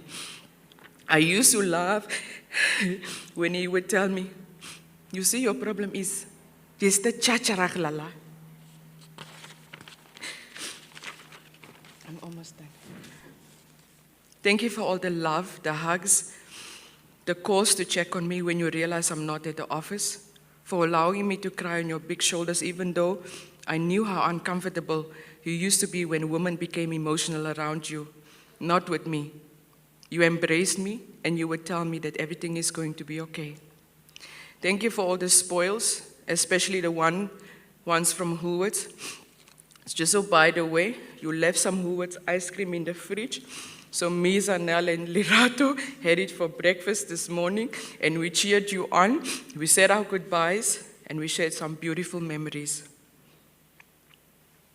There'll always be a special place you occupy in my heart, which no one will ever be able to fill. You will not only care for, but you were loved. You were such a good man, so gentle. You've impacted so many lives, not only mine. I received so many calls from strangers since your passing, and knowing me and how much a phone annoys me when it constantly rings, I became frustrated, but I also laughed at some point while talking to myself. I said, you see this thing of being a celebrity, Hanyane? Now I must answer so many calls, people calling me on my private number. I haven't been okay since you left. I feel empty. Our corridor is cold. I miss you. I miss you coming to my office every day, having tea, and we chat.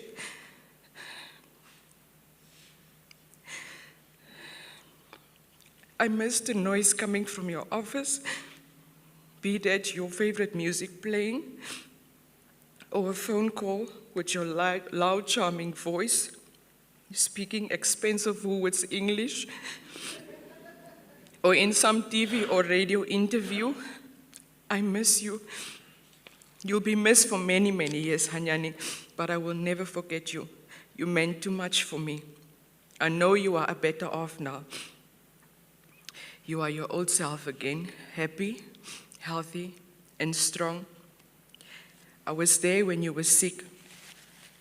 I saw you battling with your health, and it hurt me so much. So I'm happy for you. I'm happy because you are no more ill. Know that you were truly loved and admired. Thank you for 7 years I could spend with you. It was one of the most beautiful chapters in my life. One that changed the entire course of my being. It changed me. Hambagatle, old man. You will forever remain in my heart. Thank you.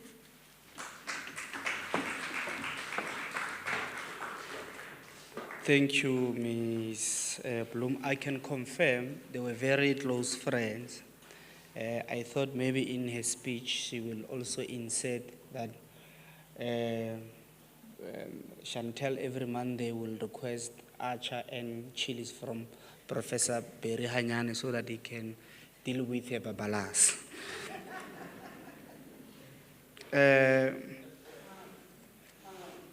Without waste of any time, ladies and gentlemen, I'm now going to call Dr. Lusanda Judah. Professor Hanyane belonged to one of the biggest associations in South Africa, particularly in the fraternity of public administration, which is SAPAM. So SAPAM has different chapters, Gauteng, Northwest, Mpumalanga, and so on. And the chairperson of Northwest SAPAM is here, Dr. Judah Lusanda, to also pay tribute on behalf of the association. Over to you, Dr. Lusanda. You can see she's wearing also a colorful dress, the colors of SAPAM, and also colorful representing Professor Hanyane.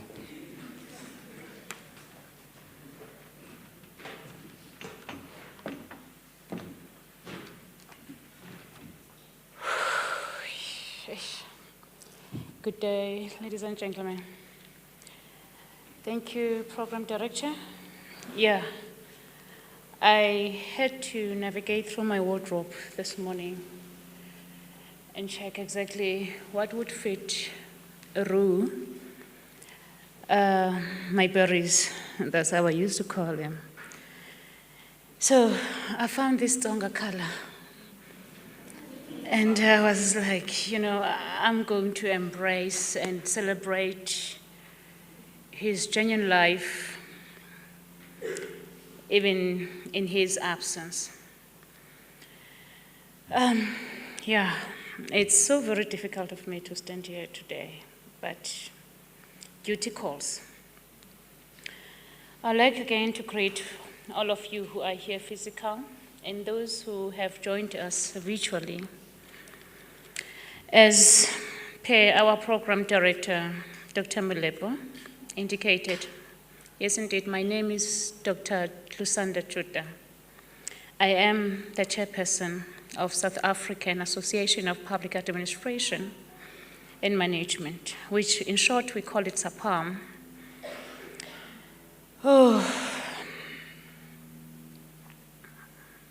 And I'm also a member of the national board of the same association. At first, I would like to thank the SAPAM family for allowing me to offer a statement in remembrance of Prof. B.H. Hanyane, our dear professor. I am grateful for the presence of the following people: Program Director, Dr. Molepo, which he is our SAPAM Executive Director.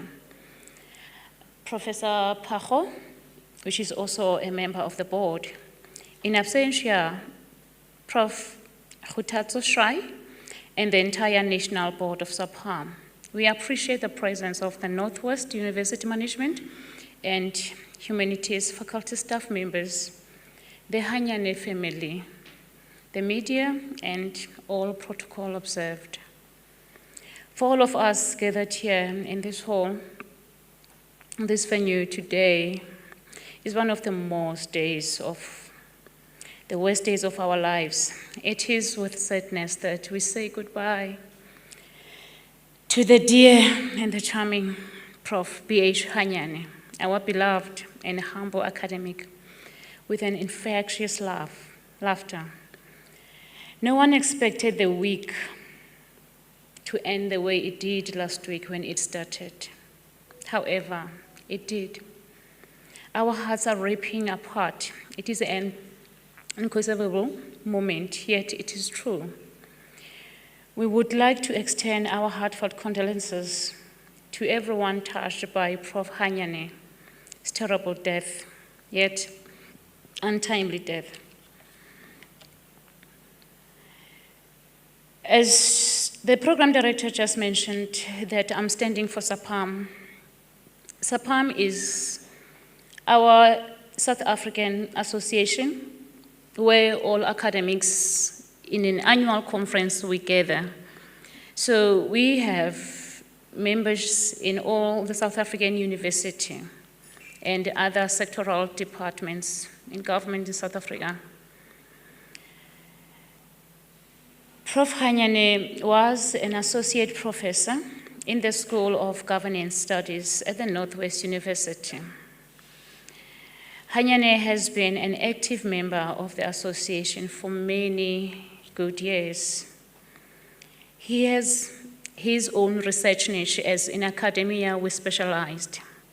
He's included research, methodology, local government, local economic development, community participation, urban studies, public administration, theory of science, local and international political studies, and philosophy with a focus of public administration. Hanyane has supervised and produced over 17 graduate students, presented over 18 local and international conference papers, and published over 20 articles in accredited peer-reviewed local and international journals, published book chapters, reviewed research works for a number of publishers, and led 15 research and skill development and training workshops and seminars. In his last attended conference of SAPAM, he presented 2 papers titled An Analysis of Public Service Delivery in the City of Tshwane and the City of Johannesburg in relation to coalition governance. And the other article was A Gathered Approach to Succession Plan for Leadership Positions in the Local Sphere of Government. We were still expecting more of his intellectual rich presentation and publication emanating from conferences of this magnitude. As I stand here today representing the SAPAM president, the national board, and full membership, we genuinely lost a bold and hardworking, distinguished academic who cannot be replaced. We are devastated by his death. It came as a shock to us. We will miss his vigorous scholarly confrontations and debate on television and radio, where he advised politicians and government officials. We are proud to have had someone like Hanyane, who possessed vast experience in political thinking and analysis, through invites to interviews on radio, television, and other social media platforms. He has excelled in the analysis of politics administrative interface in various government spheres. Let us honor his modest scholar of our time, a loving father, brother, uncle, friend, partner. While we believe that human begins to breathe due to God's will, this one has hit us where it hurts the most. This is because of Professor Hanyane's loss immediately leaves us as intellectual orphans. Hence, Prof. Hanyane was a volunteer-in-chief for articles review for our Premier's Journal of Public Administration. His insightful review comments and/or reports have gone a long way in the generation and promotion quality public affairs scholarship by both emerging and established scholars in the fraternity.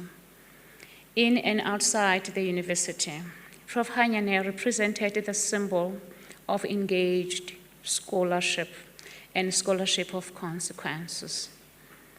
When we are withered away by academic storm, we will remember you. Equally important, we will also remember you when we celebrate our new academic milestones.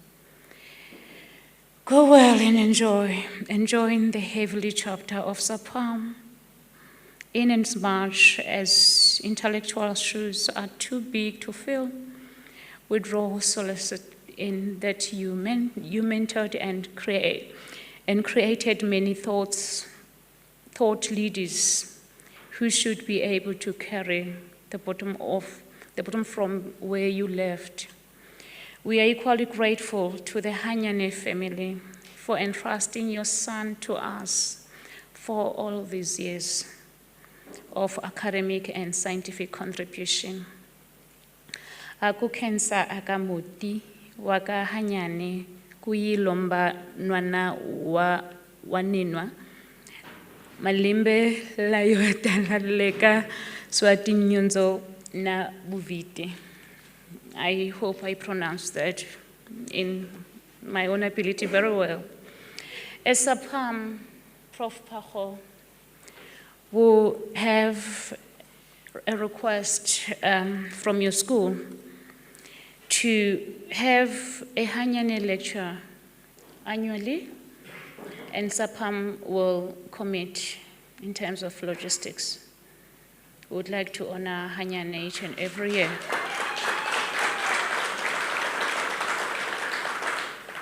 Lala ngoxolo Hanyane, maswanganye, gungunyane, minga, umalo, mhlaba, holeni, umzamo omhle uzamile, uqatso ulufezile. Ewe awusekho nathi ngokwenyama, kodwa imisebenzi yakho iyokuhlala ikhumbuleka. We may weep in the morning, but we should rejoice when we think of your legacy. Lalangoxolo Professor, as we fondly address you, I thank you for your attention. Thank you.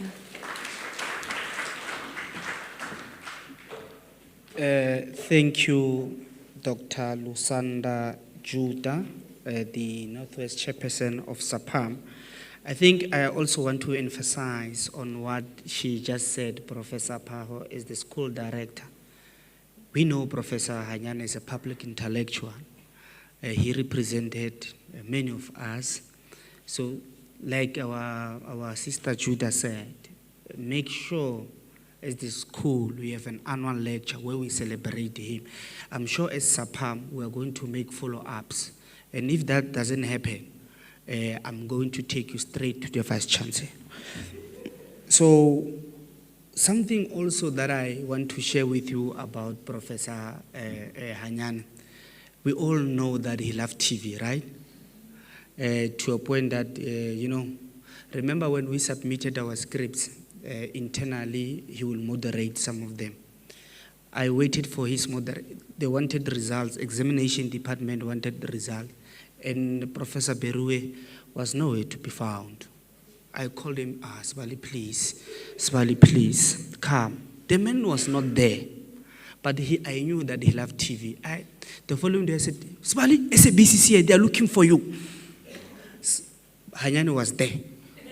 And then I said, Sibali, there's no TV, can you moderate for me? Without waste of any time, I'm now going to call a Unisa representative, Mrs. Valerie Lowe. She's also a secretary of Bachelor's Association, and Professor Berry was the president of that association. Valerie, over to you.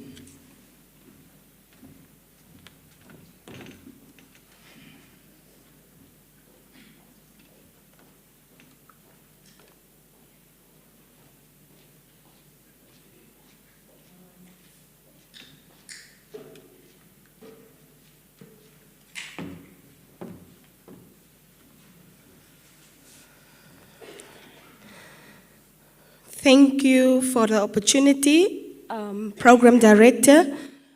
Dr. John Molepo, by the powers vested in me, I now declare you the President of the Bachelors Association of Southern Africa. Good afternoon, ladies and gentlemen, family, friends, colleagues of public administration.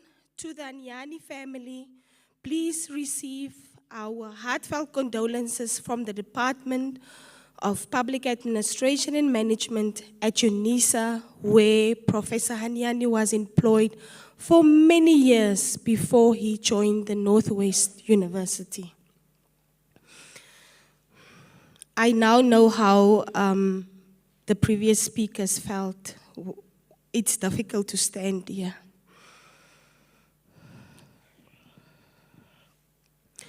How does one even begin to speak of Professor Hanyane in the past? On Wednesday, 11 May 2022, many seemingly perfect lives came to a piercing, screeching, gut-wrenching halt when we learned about the passing of our beloved colleague, professor, a scholar of note, mentor, and friend. Life as we knew it was no longer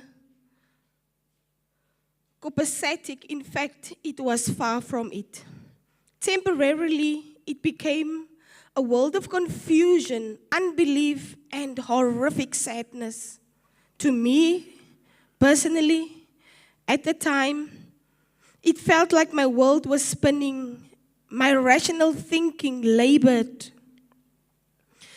It took me some time to come to terms that indeed such a great man is gone.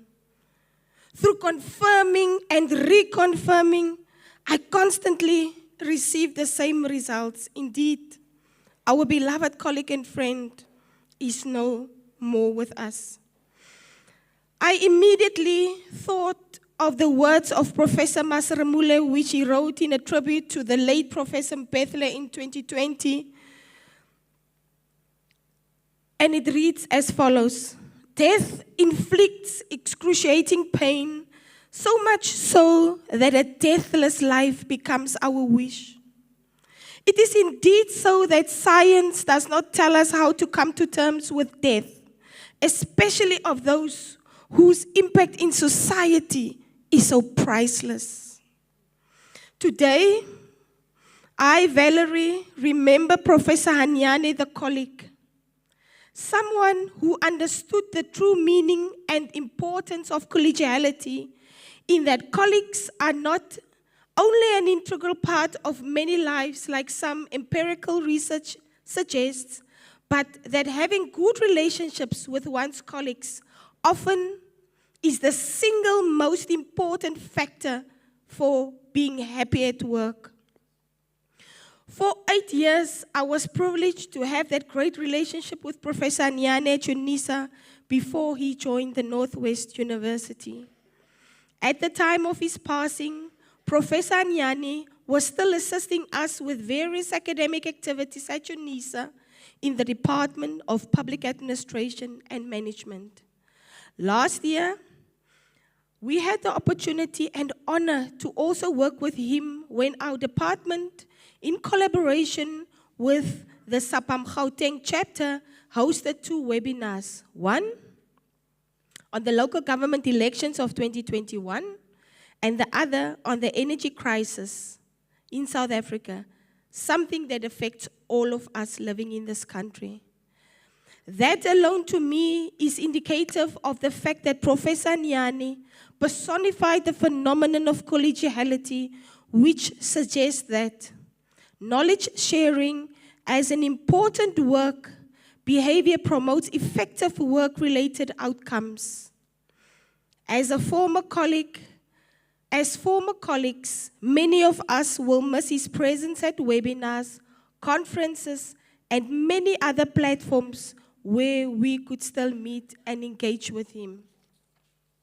I remember Professor Hanyane, the professor. The proverbial brass ring for most scholars, both in terms of their intellectual development as well as in the recognition by their colleagues, involves promotion to professorship. There are many professors here. It suggests a status that often requires the holder to meet significant institutional responsibilities. Professor Hanyane was doing that with ease. He understood the importance of what it meant to be a professor, a teacher, and what it is in the best interests of the students. He shaped the many lives of many students across the length and breadth of our society, of our country and continent. And that, ladies and gentlemen, is evident in the outpouring of messages of condolences on social media platforms that describe him as an intellectual giant, a baobab tree of wisdom, a critical voice, and a candle lighting the way for us. Today, I remember Professor Hanyane, a scholar of note. Professor Hanyane's intellectual consciousness is what set him apart from the rest. He is remembered by his peers in the words of Professor Kedibone Pago, where Professor Pago said, Professor Hanyane was indeed a scholar of note, very critical and alive to the issues of politics and governance and the conduct of public servants in the country. Professor Fulufelo Netswera stated that public intellectuals are vanishing at a pace we are not able to grow them. Young academics in the fraternity honored Professor Hanyane as a sharp scholar, and many of his students remember him to be pro-transformation about curricula that relates to public administration.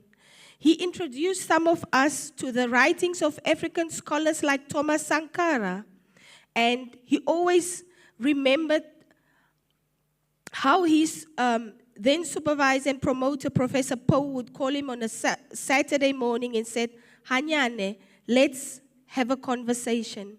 We need to remain hopeful that Professor Hanyane did not leave us empty-handed, like one of my colleagues stated yesterday. Should we miss him too much, we can always have a conversation with him through his writings and the many videos he left with us. Today, I remember Professor Hanyane, the mentor. I remember in 2012 how, through a discussion in his office, one of the greatest articles I have ever written thus far came to light. He said to me, SG, I've written about the discipline of public administration and that it requires a process of reconceptualization and rethinking of its focus and area of operation, and nothing has been said about it since. Please try to answer the following questions and let us have a discussion tomorrow. He constantly reminded me to be critical and unapologetic in my analysis. I did just that, and a great piece of scholarship was born. One thing that we knew is that we could never engage him without having read. He would say to me and Tani on many occasions when we engage him, especially at conferences, but you have not read enough on this subject matter. Come back again so that we can engage. He definitely kept us on our toes. Sometimes we will be frustrated, but later on, we only realize that indeed, that is what a mentor does with mentees if they want to succeed. For that, I'm forever grateful to him. Today, I remember Professor Hanyane, the friend. I fondly remember the times that we would go out on Friday afternoon as colleagues with people like the late Mr. Poza, the late Professor Poloso Dizolwane, the late Professor Petle, Mr. Ngabe, Mr. Lekonyane, Mr. Mutweneng, Mrs. Mutibi, and Chezi, Professor Lavuno, and many other colleagues. Collegiality for us transcended into brotherhood and sisterhood in that we supported each other even beyond our professional relationship at the office. He was one of the few colleagues that traveled to my wedding in George in 2015 and said, SG, there is no way that a president cannot give away its SG. And that is just how supportive he was. He affectionately called me SG, and I would call him my president professor. In just note, I was the only woman in the Bachelor's Association of Southern Africa. Today, I remember Professor Hanyane, the selfless South African citizen. Professor Hanyane's death is being described by many South Africans as a sad day in South Africa. Many said that it is a dark moment. Others described how the news left them paralyzed, lost for words, as well as devastated. Many wanted to know how a country picks up the pieces after such a huge loss. He was thanked for his willingness to share his wisdom and time and to impart his knowledge about our politics and about our society.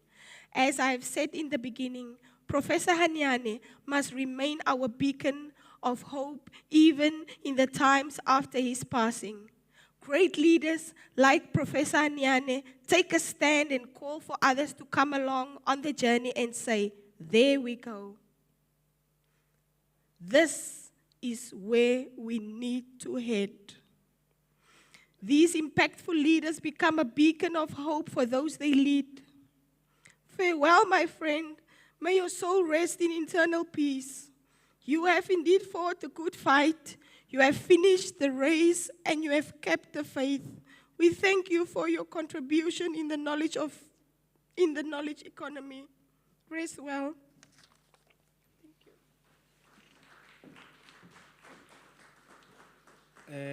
Thank you, Mrs. Valerie Lowe. I refuse to become the president of Bachelors Association. I want to get married myself.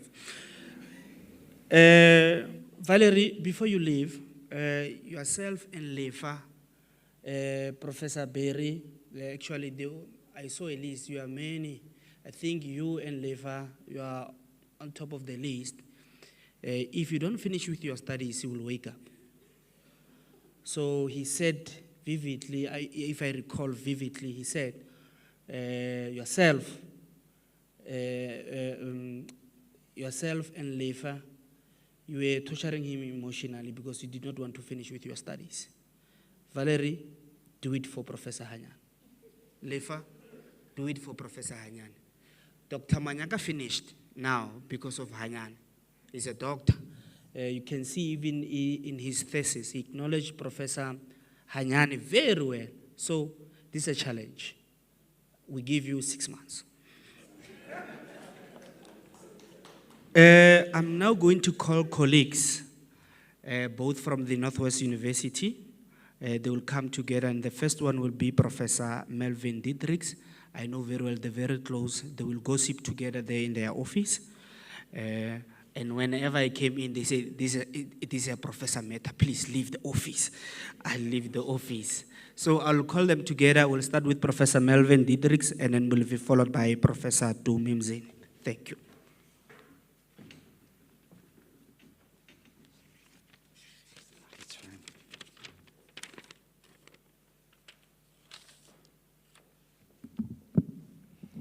I think I've got some height, so I can at least lift the mic a bit up. Dear Hanyane family, greetings unto you, as well as all other mourners, friends, colleagues, and students who came to say goodbye to our beloved and esteemed colleague, Prof. Rhulani Hanyane.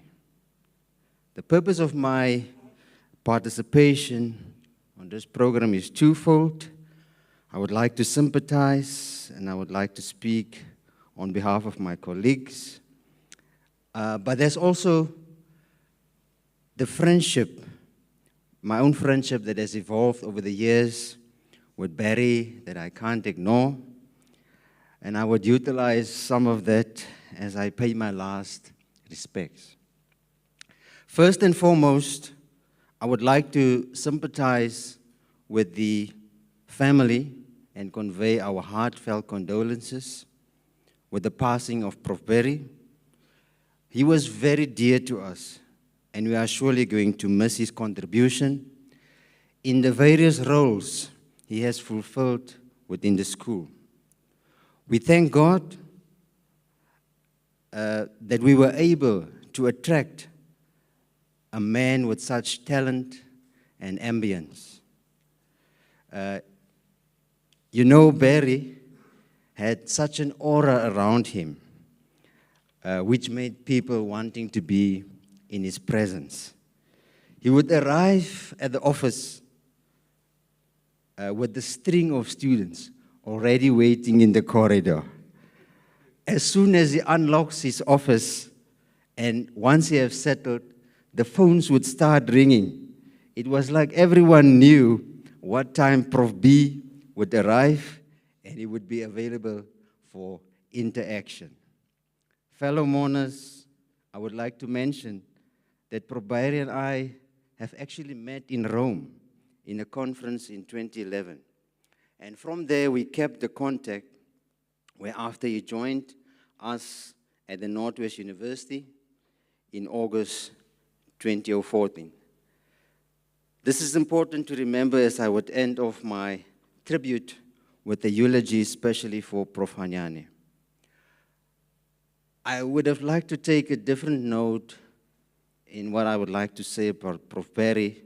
So instead, what I've done, I've taken the NWU values which can be found on our website.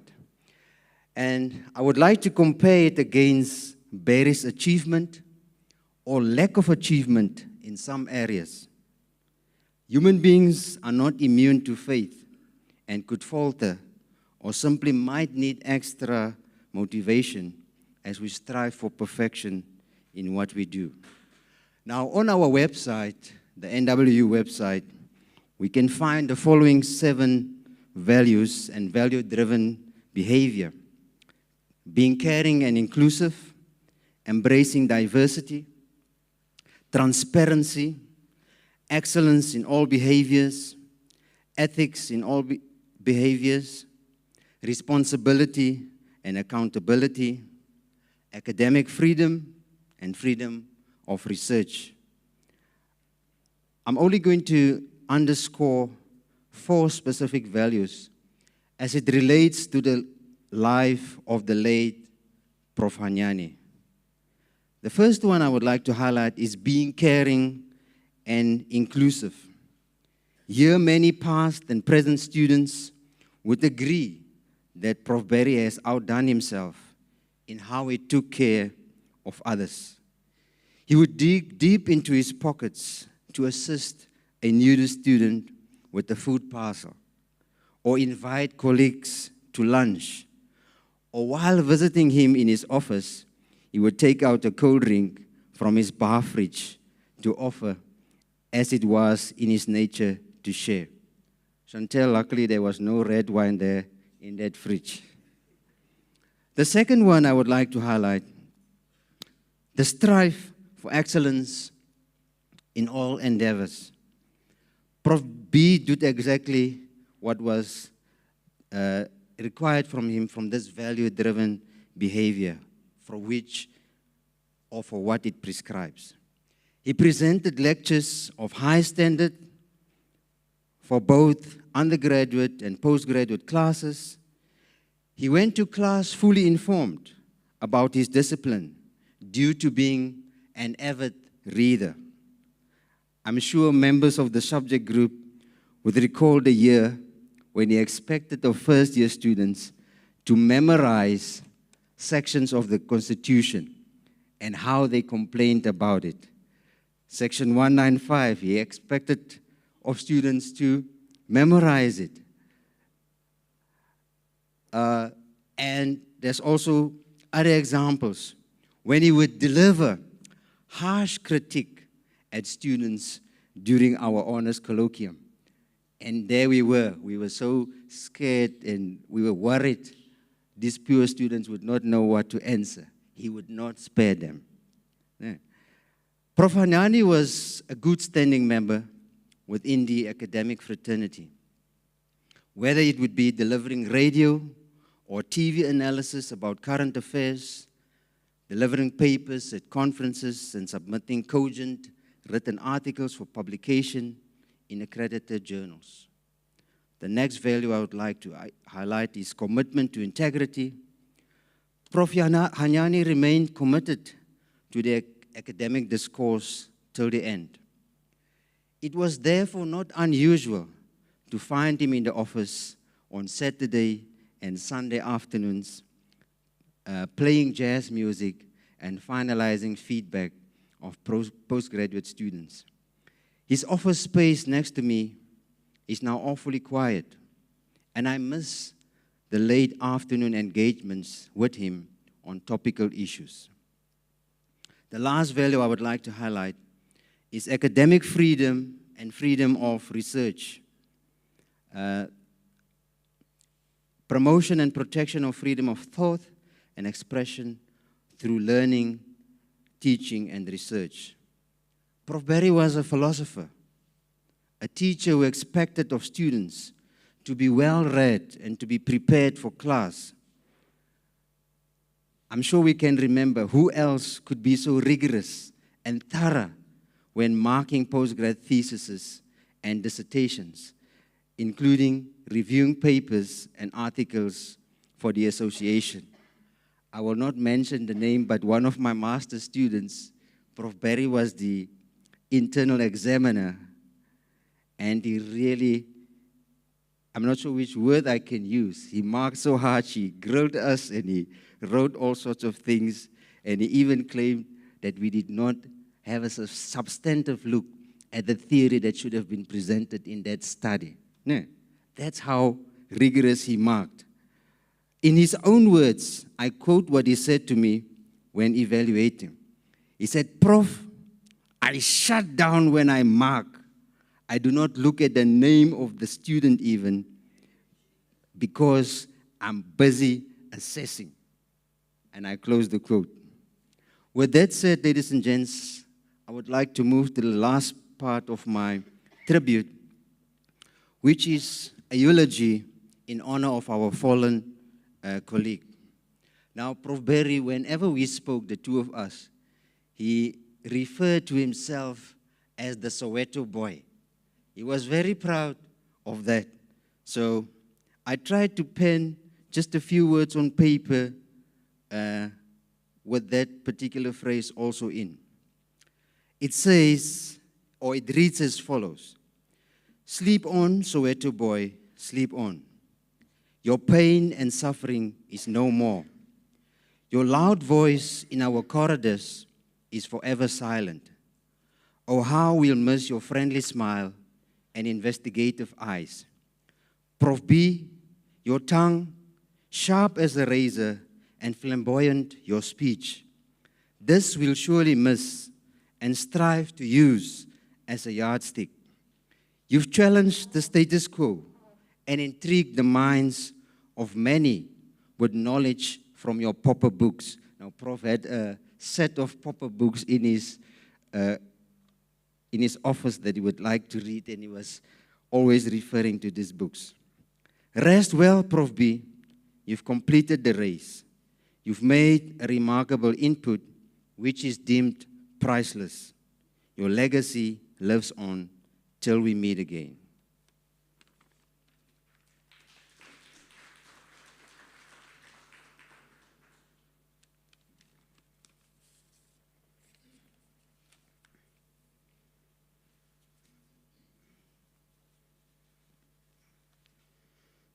Good day. Ihli kane, molweni, dumelang, sanbonani. Today we celebrate Prof. Hanyane as a champion and an embodiment of teaching as a lifelong career. I want to steal these words from Robert Frost's proverb saying, "Good fences make good neighbors." Indeed, good fences make good neighbors. When you meet with somebody, you develop a relationship, and that relationship is lifelong. Hence, with a neighbor, you'll have your neighbor for 20 years, for 30 years. So I put a synopsis of Prof. Berry's life as a neighbor to ourselves. In 1998, I had the pleasure of having Prof. Berry as my lecturer for municipal management at the then Vista campus, now UJ, in Soweto. He was a great teacher. We kept in touch after I graduated and as I worked in the public sector. I became his colleague in 2007 when I joined Northwest, and we attended conferences together whilst he was in UJ, in Unisa, still when he was in the Noordwes-Universiteit. We taught public finance management together for our honors class. I admired his scholarship and his commitment to public service. He was very smart and funny, and he could also be sharp and tough. I think you all heard he was so strict, and he called an ace an ace. He would not go around the bushes. My vivid memory of this wonderful human being and scholar was his dedication to the discipline. He was so strict and he loved the discipline. And in Sesotho we say, we don't want manga business. That was Prof. Hanyane. His legacy is that of instilling the discipline of writing and scholarship and producing the next generation of academics. This was a symbol of integrity to the institution and to the discipline. Prof. Melvin mentioned the values of the university. Integrity also is part of that, and he instilled that. He was conscious about time as we are deadline-driven. He introduced various schemes to make our module fun and to instill critical thinking among our students and the art of writing that is characterized by clarity of thought and expression.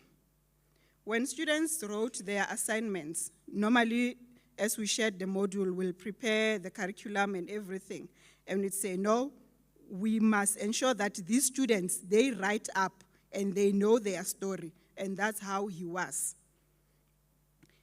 He used to say that in public admin, our discipline, especially in public finance, is at the public sector and not in the class. As we know, we teach students, preparing them for the employment, for their future employment. He would say they should think out of the box. They shouldn't just read the documentation and all our articles and just write. They need to think out of the box and go an extra mile.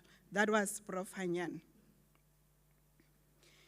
We would request students to seek information from the public sector in order to understand the content. This has paid off as we received good responses from students when we marked their assignments. Indeed, you'd see that they've went an extra mile and they went out to seek information from outside instead of only focusing on the textbook or the articles. As part of our curriculum and context, we used to review the budget speech and we would make arguments about elements of public spending. And with his caliber and his mentality, he would tell you that no, this is wrong. They're not supposed to do like this. And I think we've heard when he spoke on radio, on TV, he will ensure that his point is valid, and he will go deeper to ensure that the truth is unveiled. We deal with adult learners, and our role extends beyond a mere teaching and learning to mentorship and role modeling. Prof had an element of brotherhood to us. He was approachable. You could reach out to him to talk through almost any subject in public administration, adventure, and politics, and he would have a considered answer, or more important, a series of new questions. And I think some have indicated that he would push you through to the pool. His kindness, generosity, and availability to students made him truly a gentleman as well as a scholar. He was a person of wisdom, creativity, enthusiasm, and superb communication skills. None of us will ever forget his broad smile and his hearty laugh. Surely, we will miss the manner in which he spoke and pronounced the words such as I always have to ponder when I have to say this, intelligentsia. So he had so many words that he would pronounce, and he would be firm when he pronounced those words. And students will say, Prof oqadile ka di bombastic words. He has started with his big words. He was a straight talker, and he will prove his point when you have arguments. And sometimes you'd even leave him and say, okay, let's talk about it tomorrow. He has been a towering figure in the world of public administration, teaching, and scholarship, and as a role model for generations of students and colleagues. His legacy is a profound and lasting one. We will miss your talkative nature. We used to sit at the back of most of the events when we had conferences, when we had meetings. Normally would sit at the back, and with his talkative nature will talk, and sometimes he will make you to even miss the important information that you need to hear or to listen. So through and through, we enjoyed, and I enjoyed sitting at the back with him and other colleagues. Prof. Berry, you are one of the most supportive people that I have met. I used to call him if I have challenges and would speak and give advices, proper advices. Thus, thank you, Prof. Berry, for taking the time to listen, to care, to believe in us, and for using your discretionary power and contributing to the field of public administration. A kurintsako ntiro na Prof. Berry, na hi tsunduka yo hi mikari yo hinkwawo yena. In English, it was a joy to work with Prof. Berry, and he will always remember him. And when I read the Tsonga sentence, I think he will scold me. My grandparents are Tsonga from Manyike, and he will always shout at me that you must learn to speak. So growing in Soweto, sometimes you end up losing the sense. But we are there, Prof. I will make you proud one day. To the family, God bestowed the gifts in him, and he shared with the whole world. He ran his race, and he won our hearts. There will be a gaping hole in our hearts for some time, but God will use the instrument of time to heal those holes. We can be assured of this. God, he suffers with us in our pain. He grieves with us in our loss. He hurts with us in our suffering. So we can cling to him in our time of grief and mourning. This is the time now, as family and friends, there's a gap. God is calling us to come over so that He can heal us. In Sesotho, we say, "Letsatsi le se le diketse." When a person passed on, we say, there's a dark cloud in front of us. Me le tla bona kganya hosane. Today, it's still dark to the family and to the friends and to the university.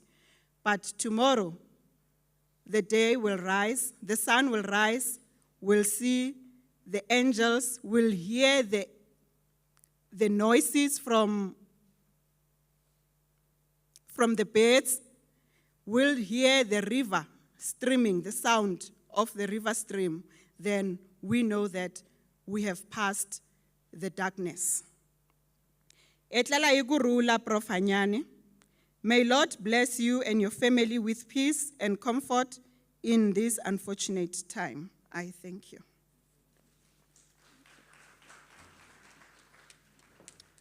Thank you, professors of the Northwest University, Professor Melvin Dietrichs and also Professor Mzeni. From their speech, I took a few stuff. One of them is the, inability of Professor Berry to say no. He had a serious problem, especially when you request him to say, "Prof, I want something." He wouldn't refuse. He will just say, I'll do it. And he ended up having a lot of stuff, not delivering. I remember at some point, I said, "Prof, I have something that you must do in Limpopo." "Johnny, I'll do it." "Smiley, I'll do it. It's fine." Then he forgot that he committed himself with I think the former Vice Chancellor, Professor Kwadi. Whenever he had engagements of something else, he will request Professor Berry to go and speak. And he had two commitments. The one that I requested him and the one that Vice Chancellor requested him. Because now I gave him the one way he can drive and travel. He chose me. So I can say Professor Berry also had a serious calmness. He was very calm. I remember at some point one student, they were in my office. I still picture that I think the student wanted a feedback from Professor Berry. And the student there was saying, "I come here every day in your office. You give me this feedback now and then." It's like Prof was very critical on the student. So the student is like he wanted to take Berry head on with some fist. So Professor Berry, like he had this feminine thing. "Smiley, you can see." And he left the office. So I'm thinking if it was me, a student was fighting with me, I was going to do my Jiggy Chine on the student. All right, Professor Berry also belongs in various associations. One of them, like I indicated, is SAPAM, and also our sister association, ASAPAM. Dr. Krista Rivet will also speak on behalf of the association. And also, Dr. Krista also worked closely with Professor Hanya. Over to you.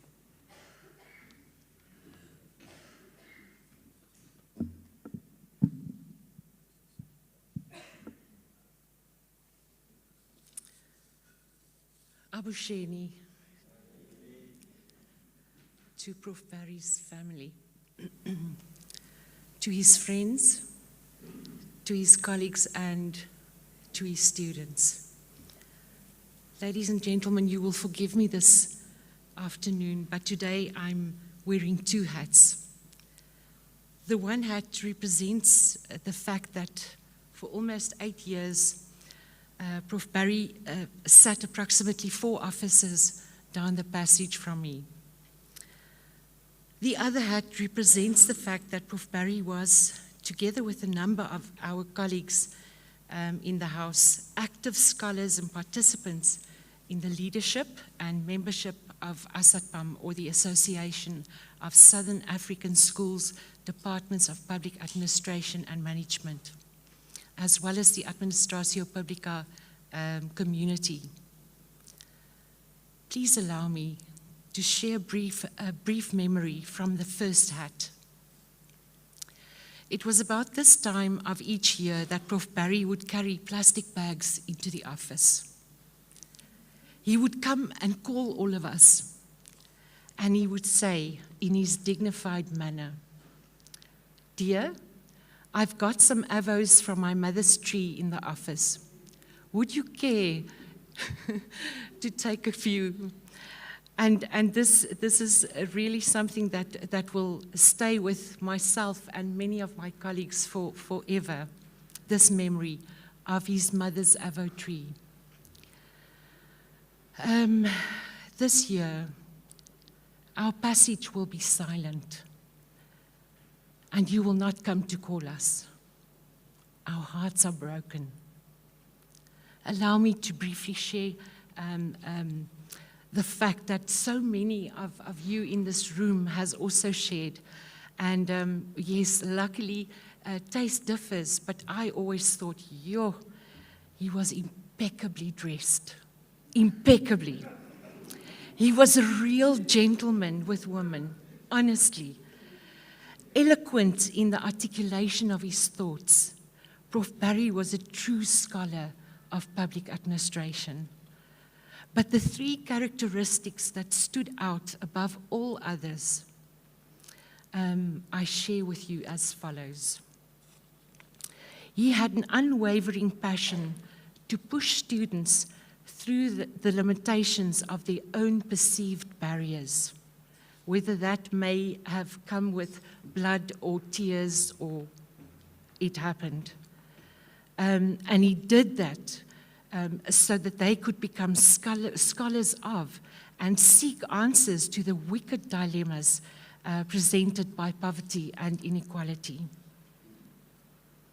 He has never ever been fearful to, and I think a previous speaker also said this, he's never been fearful to speak truth to power, and particularly in terms of the socio-economic and socio-political circumstances and state of our nation.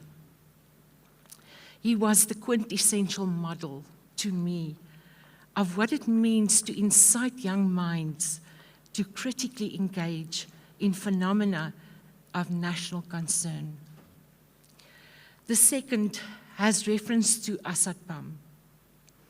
ASADPAM being the Association of Southern African Schools and Departments of Public Administration and Management.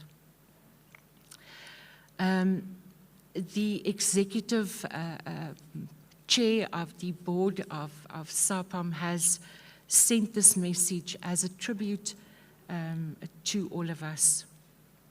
And I quote, "We at ASADPAM are deeply saddened by the unexpected loss of your dearest colleague, comrade, and scholar in our fraternity, gone too soon. Prof. Hanyane leaves a huge void in our academic fraternity and an indelible mark in our hearts, and his legacy will live on for years to come. He will always be remembered for his sharp wit and critical thinking, sharing his views unabated and with no reservation, fear or favor. He had a wonderful personality and always full of zeal with an infectious smile." I think Prof. Tumi also mentioned that earlier on, an infectious smile. He was enthusiastically pursuing a second doctorate, just to keep his mind active and stimulated. Prof. Barry fought a good fight, and he ran a good race. Our deepest condolences as our hearts go out to the dear Hanyane family and to our colleagues as staff and students at the School of Government Studies at the Noordwes-Universiteit. If you took some time to page through the different editions of Administratio Publica, you would come across several academic articles that were published by Prof. Barry. But you see there was something else. If you looked a little bit deeper, you would find that you became deeply aware of his toil and efforts as a co-author with his students to make them published academic authors. It was never about him. It was always about his students. Here to Professor Mogi Suban as the chairperson of the executive board of ASATPAM requested me to announce that in honor of Prof. Barry's life, his legacy and his scholarship in public administration, the next edition of the Administratio Publica will pay a special tribute dedicated to Professor Barry Rhulani Hanyane.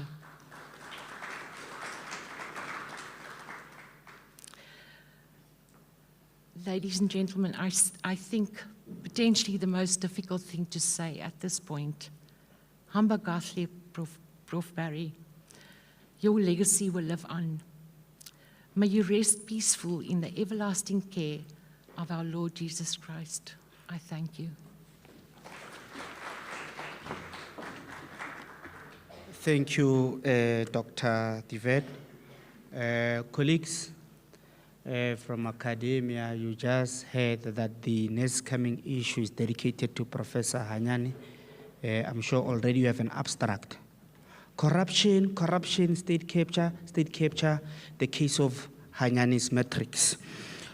So I'm now going to call a student who I actually named him the firstborn of Hanyane here at the university, Lefa, and then after that will be followed by one of the greatest journalists in South Africa, who happened to have interviewed Professor Barry almost every day, Mr. JK, to also ascend here after Lefa has given a tribute.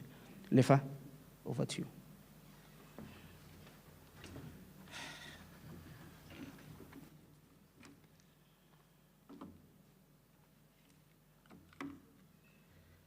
Dumela. It's been a very emotional 2 weeks leading into this week. Just easily on the relationship that Barry had with all his students.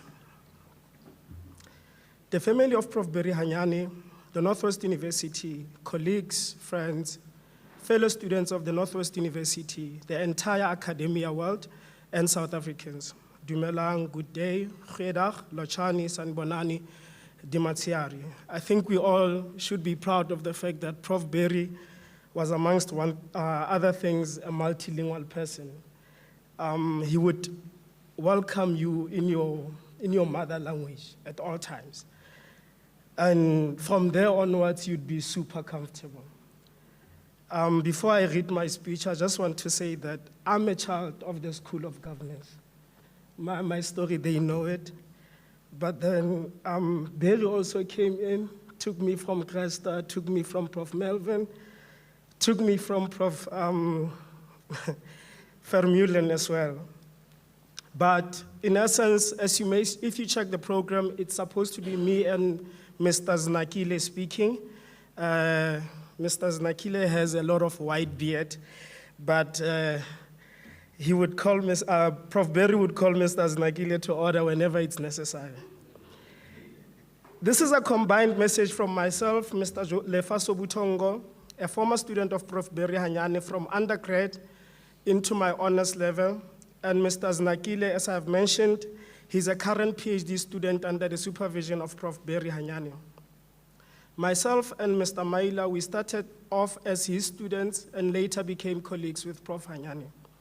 I currently work for the Northwest University in the Language Directorate, also in the DVC Teaching and Learning Office, while Mr. Znakile is a lecturer/facilitator for the Faculty of Humanities. In all our years in academia, watching professors struggle up the ranks in a dog-eat-dog Thunderdome style brawl, we've never seen someone come out on top so intact, so motivated, such as the way in which Prof. Hanyane went through the ranks. We all loved Prof. Hanyane. As students, we were all enraptured by Prof's brilliant mind. This is confirmed by everyone that has joined today to celebrate his life and his lovely soul. We remain amazed by Prof. Hanyane's dedication and analytical mind. In our student environment, we were moved by Prof's passion, empathy, and precision.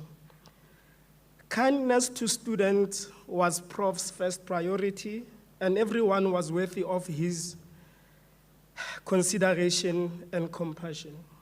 In most cases and instances, lectures do just that. They just lecture, but not in the School of Humanities. Prof. Berry always overextended himself and made it his mission that all his students succeed and excel in academia and in life. He was not just our mentor in academia, but he also tried to guide us and motivate us to do much better in life, because he knew that before you are an academic, you must go through all the life struggles. Prof. Berry Hanyane was a distinguished professor and a good professor. Prof had no interest in minimum content. All the speakers have mentioned of how critical he used to be. I used to be a victim, so I know very well. He encouraged the most maximum content and comprehension. In the distance, this was a professor who was kind, who was funny, who was fair all the time. Prof. Hanyane, in his own way, reinvented the Northwest University in the public eye. He reinvented the Northwest University in the public eye by speaking in all mediums. That will be radio, TV, telephone interviews, and this made us proud to be his product. Today, his work and content remains even in his absentia, and that is a sign that Prof. Berry's spirit, soul, and devotion will continue to live on. The loss of Prof. Hanyane remains a deep and profound loss to the Northwest University as a whole, the UMC research and innovation portfolio, teaching and learning portfolio in particular, because of the contribution that he made in those two specific portfolios within the university.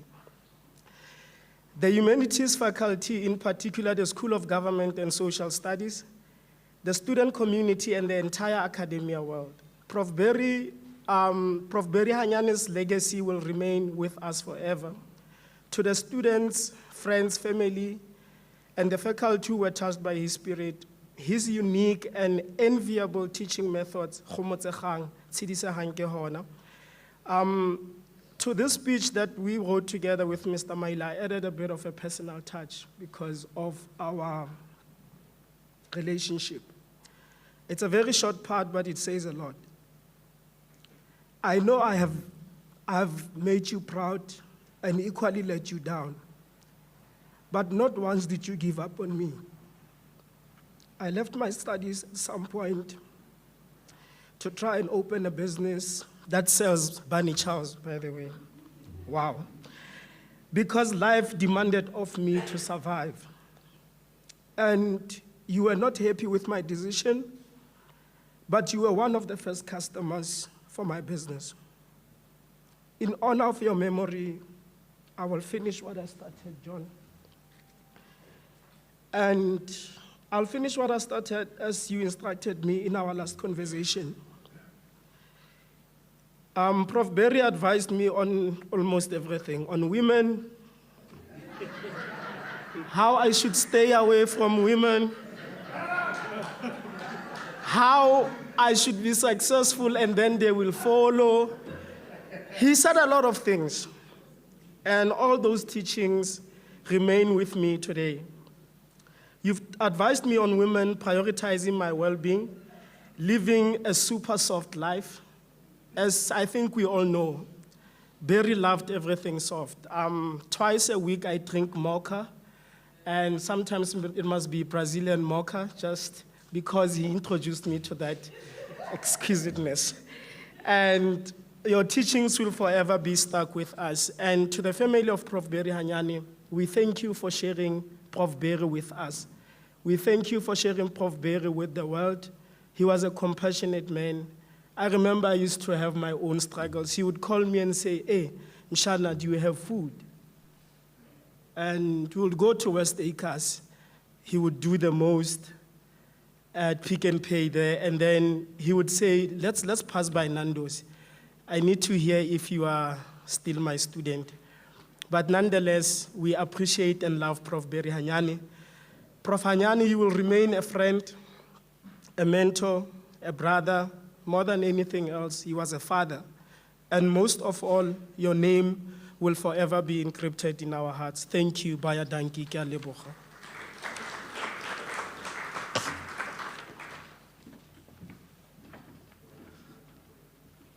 Apparently, because I forever introduce people, I'm not going to be introduced by the program director. Program director, we on radio, when we have to gather our thoughts or even are tired of speaking and need to take a break, we rely on music. And it is on that note that I would like to briefly say, O Reneye, ho thabela tse o di ratang ka fe thato ya hao thato ya hao e phethe bana ba hao bana ba hao ba kgethe o re neye o re neye ho thabe tse o di ratang tse o di ratang kaofela thato ya hao thato ya hao e phethe bana ba hao bana ba hao ba kgethe. Program Director, thank you so much for this time.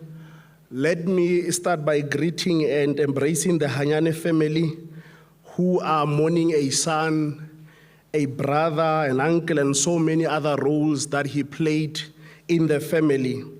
I also would like to greet the colleagues of Prof. Hanyane from the Northwest-Universiteit, other academic institutions represented here, SAPAM, and all other organizations that are represented here this afternoon. Ladies and gentlemen, with that said, I would like to observe all protocols. Moradisi ga ke ne ke le kwa sekgatlheng ke ne ke tla re di buile mme la me ke lone leo. Fela seriti sa mogaka o re ko kwantseng ka jeno khwano ga se ntetlelle go bua seo. Ladies and gents, that I stand in front of you from a community radio station and not from a national platform speaks a lot about the caliber of a man that we are celebrating this afternoon.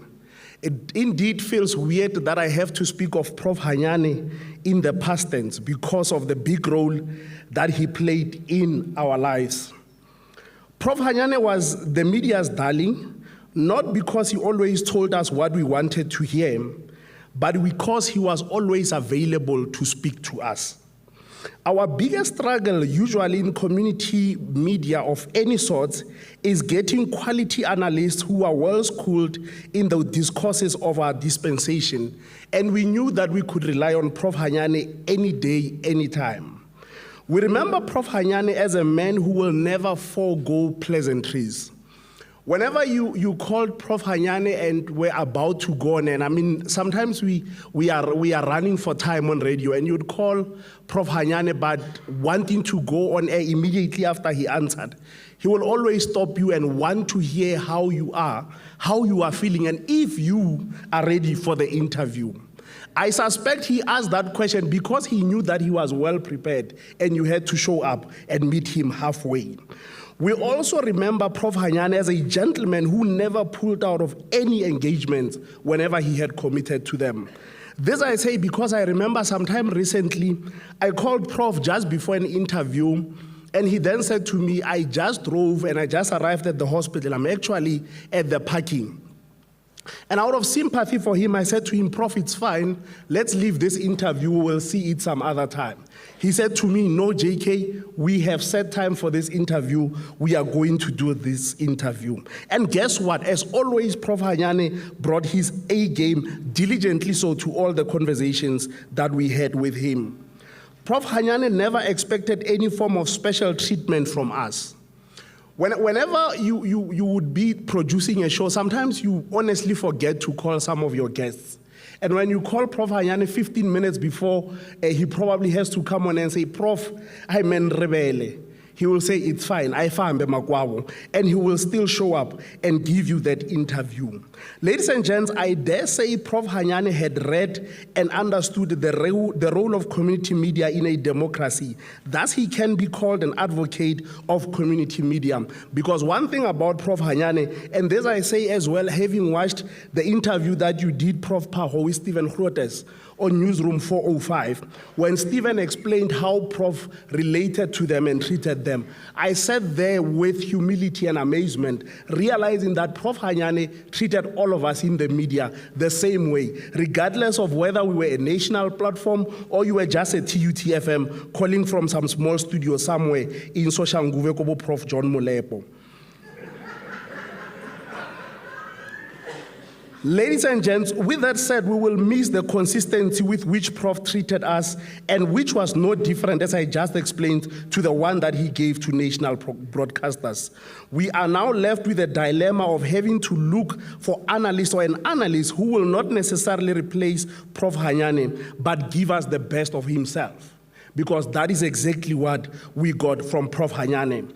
To the Hanyane family, friends, and colleagues, let me in conclusion direct you to the words of the psalmist David, who in Psalms 34 verse 18 alerts us to where God's attention is at this current time, when he says, the Lord is close to the brokenhearted and saves those that are crushed in spirit. May his love and comfort encapsulate you during this heavy time of bereavement.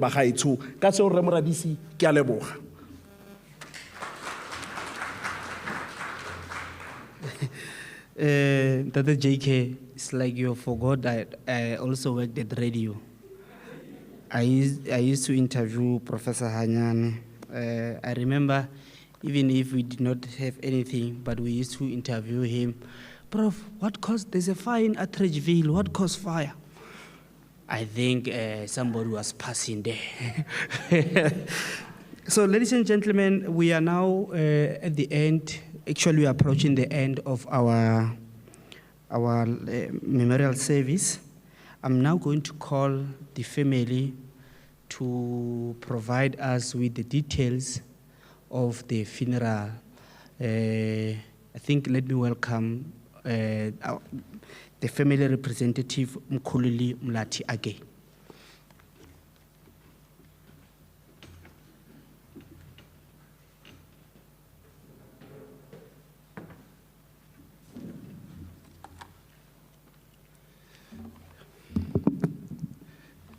Thank you again, Program Director. Professor Rhulani Hanyane will be laid to rest on the 21st of May, 2022. The service will start at 8 with the viewing. At 9, we will proceed to Pimville Community Center, which is in Pimville, Soweto. At 11:30, we will leave the community center for the cemetery, which is Avalon Cemetery in Shawela, Soweto. I just want to give the physical location of Professor Hanyane's home. It is 133 Sibasa Street in Shawelo. 133 Sibasa Street, Sibasa spelled S-I-B-A-S-A, and Shawela spelled C-H-I-A-W-E-L-O. Thank you. Thank you very much. Let me just repeat if I heard you very well. The funeral will take place in Shawelo on the 21st of May 2022. We'll start at home with viewing from 8 o'clock, and then from 9 o'clock, we go straight to Pimville Community Center in Soweto. And from there, 11 o'clock or around 11:30, we then move to the cemetery in Shawelo.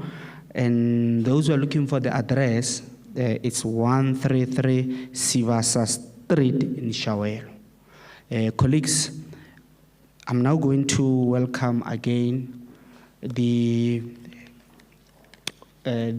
school director of School of Government Studies to give a closing remark. Then I come and welcome the Reverend once more.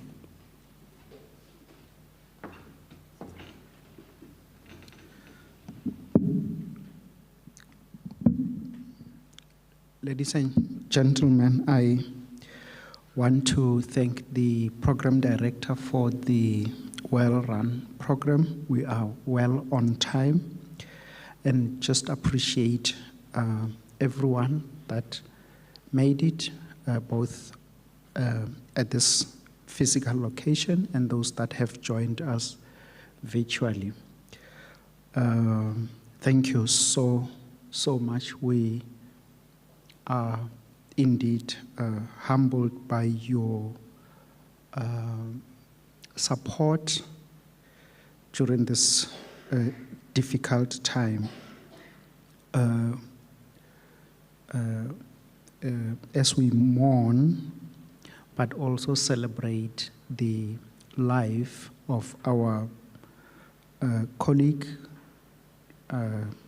friend, brother, Professor Berry Hanyane. We will remember him, and this is partly what the university has just contributed. It's a small contribution in sharing this platform with everyone to remember our colleague and his contribution. Before I mention and acknowledge the organizers, I just want to make a quick announcement that we will, please don't leave. We have made arrangements for lunch. I'm not sure if but it's something between lunch and dinner.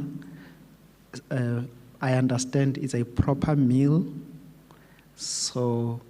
but that is arranged for 5, so we still have some time to see one another before the meal is served. I understand it's outside this building. There is another main building where we will be having our meals. So please don't leave, because we have specifically arranged that for you. We would like to acknowledge the family and friends of the late Prof. Berry Rhulani Hanyane colleagues, the deanery of the Faculty of Humanities, the university's corporate relations and marketing, colleagues and former students. SAPAM has been in the forefront of really running with the announcements and support to the school in a very dynamic way. using social media and other platforms to make this announcement, and we really appreciate that the executive director is here. And of course, the media fraternity. But I also would like to thank colleagues in my office that really made sure that within a very short space of time, we are able to have this arranged. And I think we really need to give everyone a round of applause. Thank you. Thank you, Prof. I just also want to thank myself once more for running the program very well. Yeah. Colleagues, like Prof indicated that we are going to have our dinner or supper outside. We are going to start with me. The queue is like this. It's me and followed by the family. And the colleagues will be the last one. And yeah, thank you, colleagues, to Hanyane family. We really appreciate that you have shared a son with us. Particularly as in Sapam, we're going to miss him because he was our troubleshooter. If I knew that I don't have anyone, I'll just go to his office with, salad from Woolworths, fruit salad from Woolworths, and then I request him to go somewhere, he will go. But not only me, the media fraternity and everyone, I just also want to also thank everyone who participated here in the program, together with Scalo, the business person who was assisted by Professor Hanyane. I think your name is not here in the program. I want to also thank you. Reverend, this is your time to give us the last prayer. And then after the Reverend has prayed for us, I'm going to lead the delegation because Professor Hanyane loved food. So I'll be the first one together with the family. Thank you. Thank you so much. Shall we pray? Yours, O Lord, are the greatness, the power, the glory, the victory, and the majesty. For all that is in heavens and on the earth is yours. Yours is the kingdom, O Lord, and you are exalted as head above all, and we all say amen. Thank you, family. You can follow me. Sleep deprived, you were still the light bulb, like you were in the Bible, turning water into wine. I don't have the answers, but I got a lot of questions. Are we waiting for the rapture?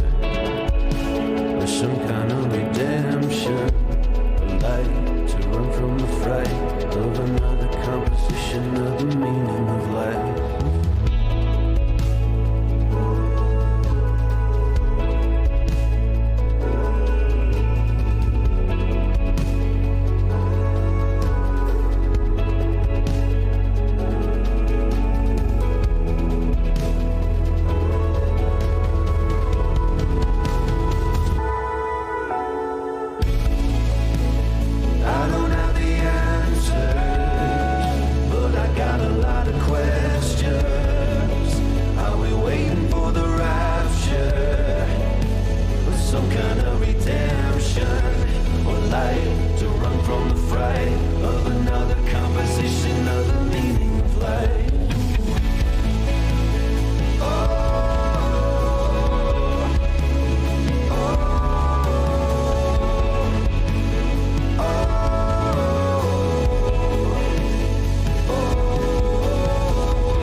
grace will be enough when my eyes can't see what you have prepared for me. Your grace will be enough. And strength is rising as I wait patiently. Your words, they comfort me. Strength is rising. Lift up your heads, you weary souls. Our God is not done yet. Our King will come with the morning light, bringing joy to the darkest of night. Carry on, all you pilgrims. Don't lose heart, for the journey is long.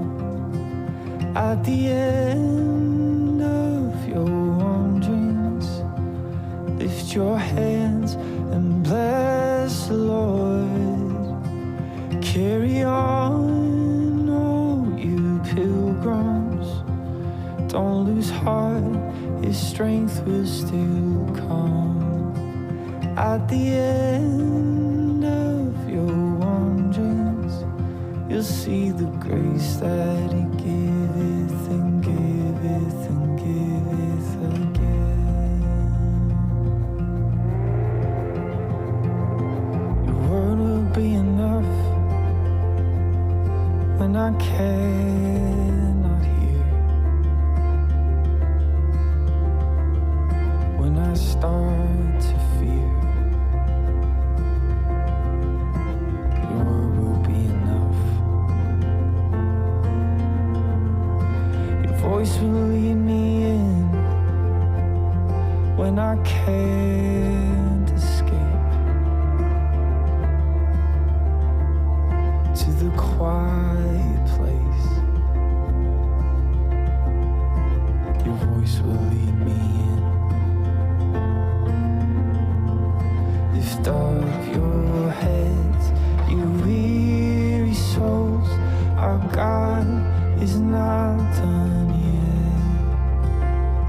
Our King will come with the morning light, bringing joy to the darkest of night.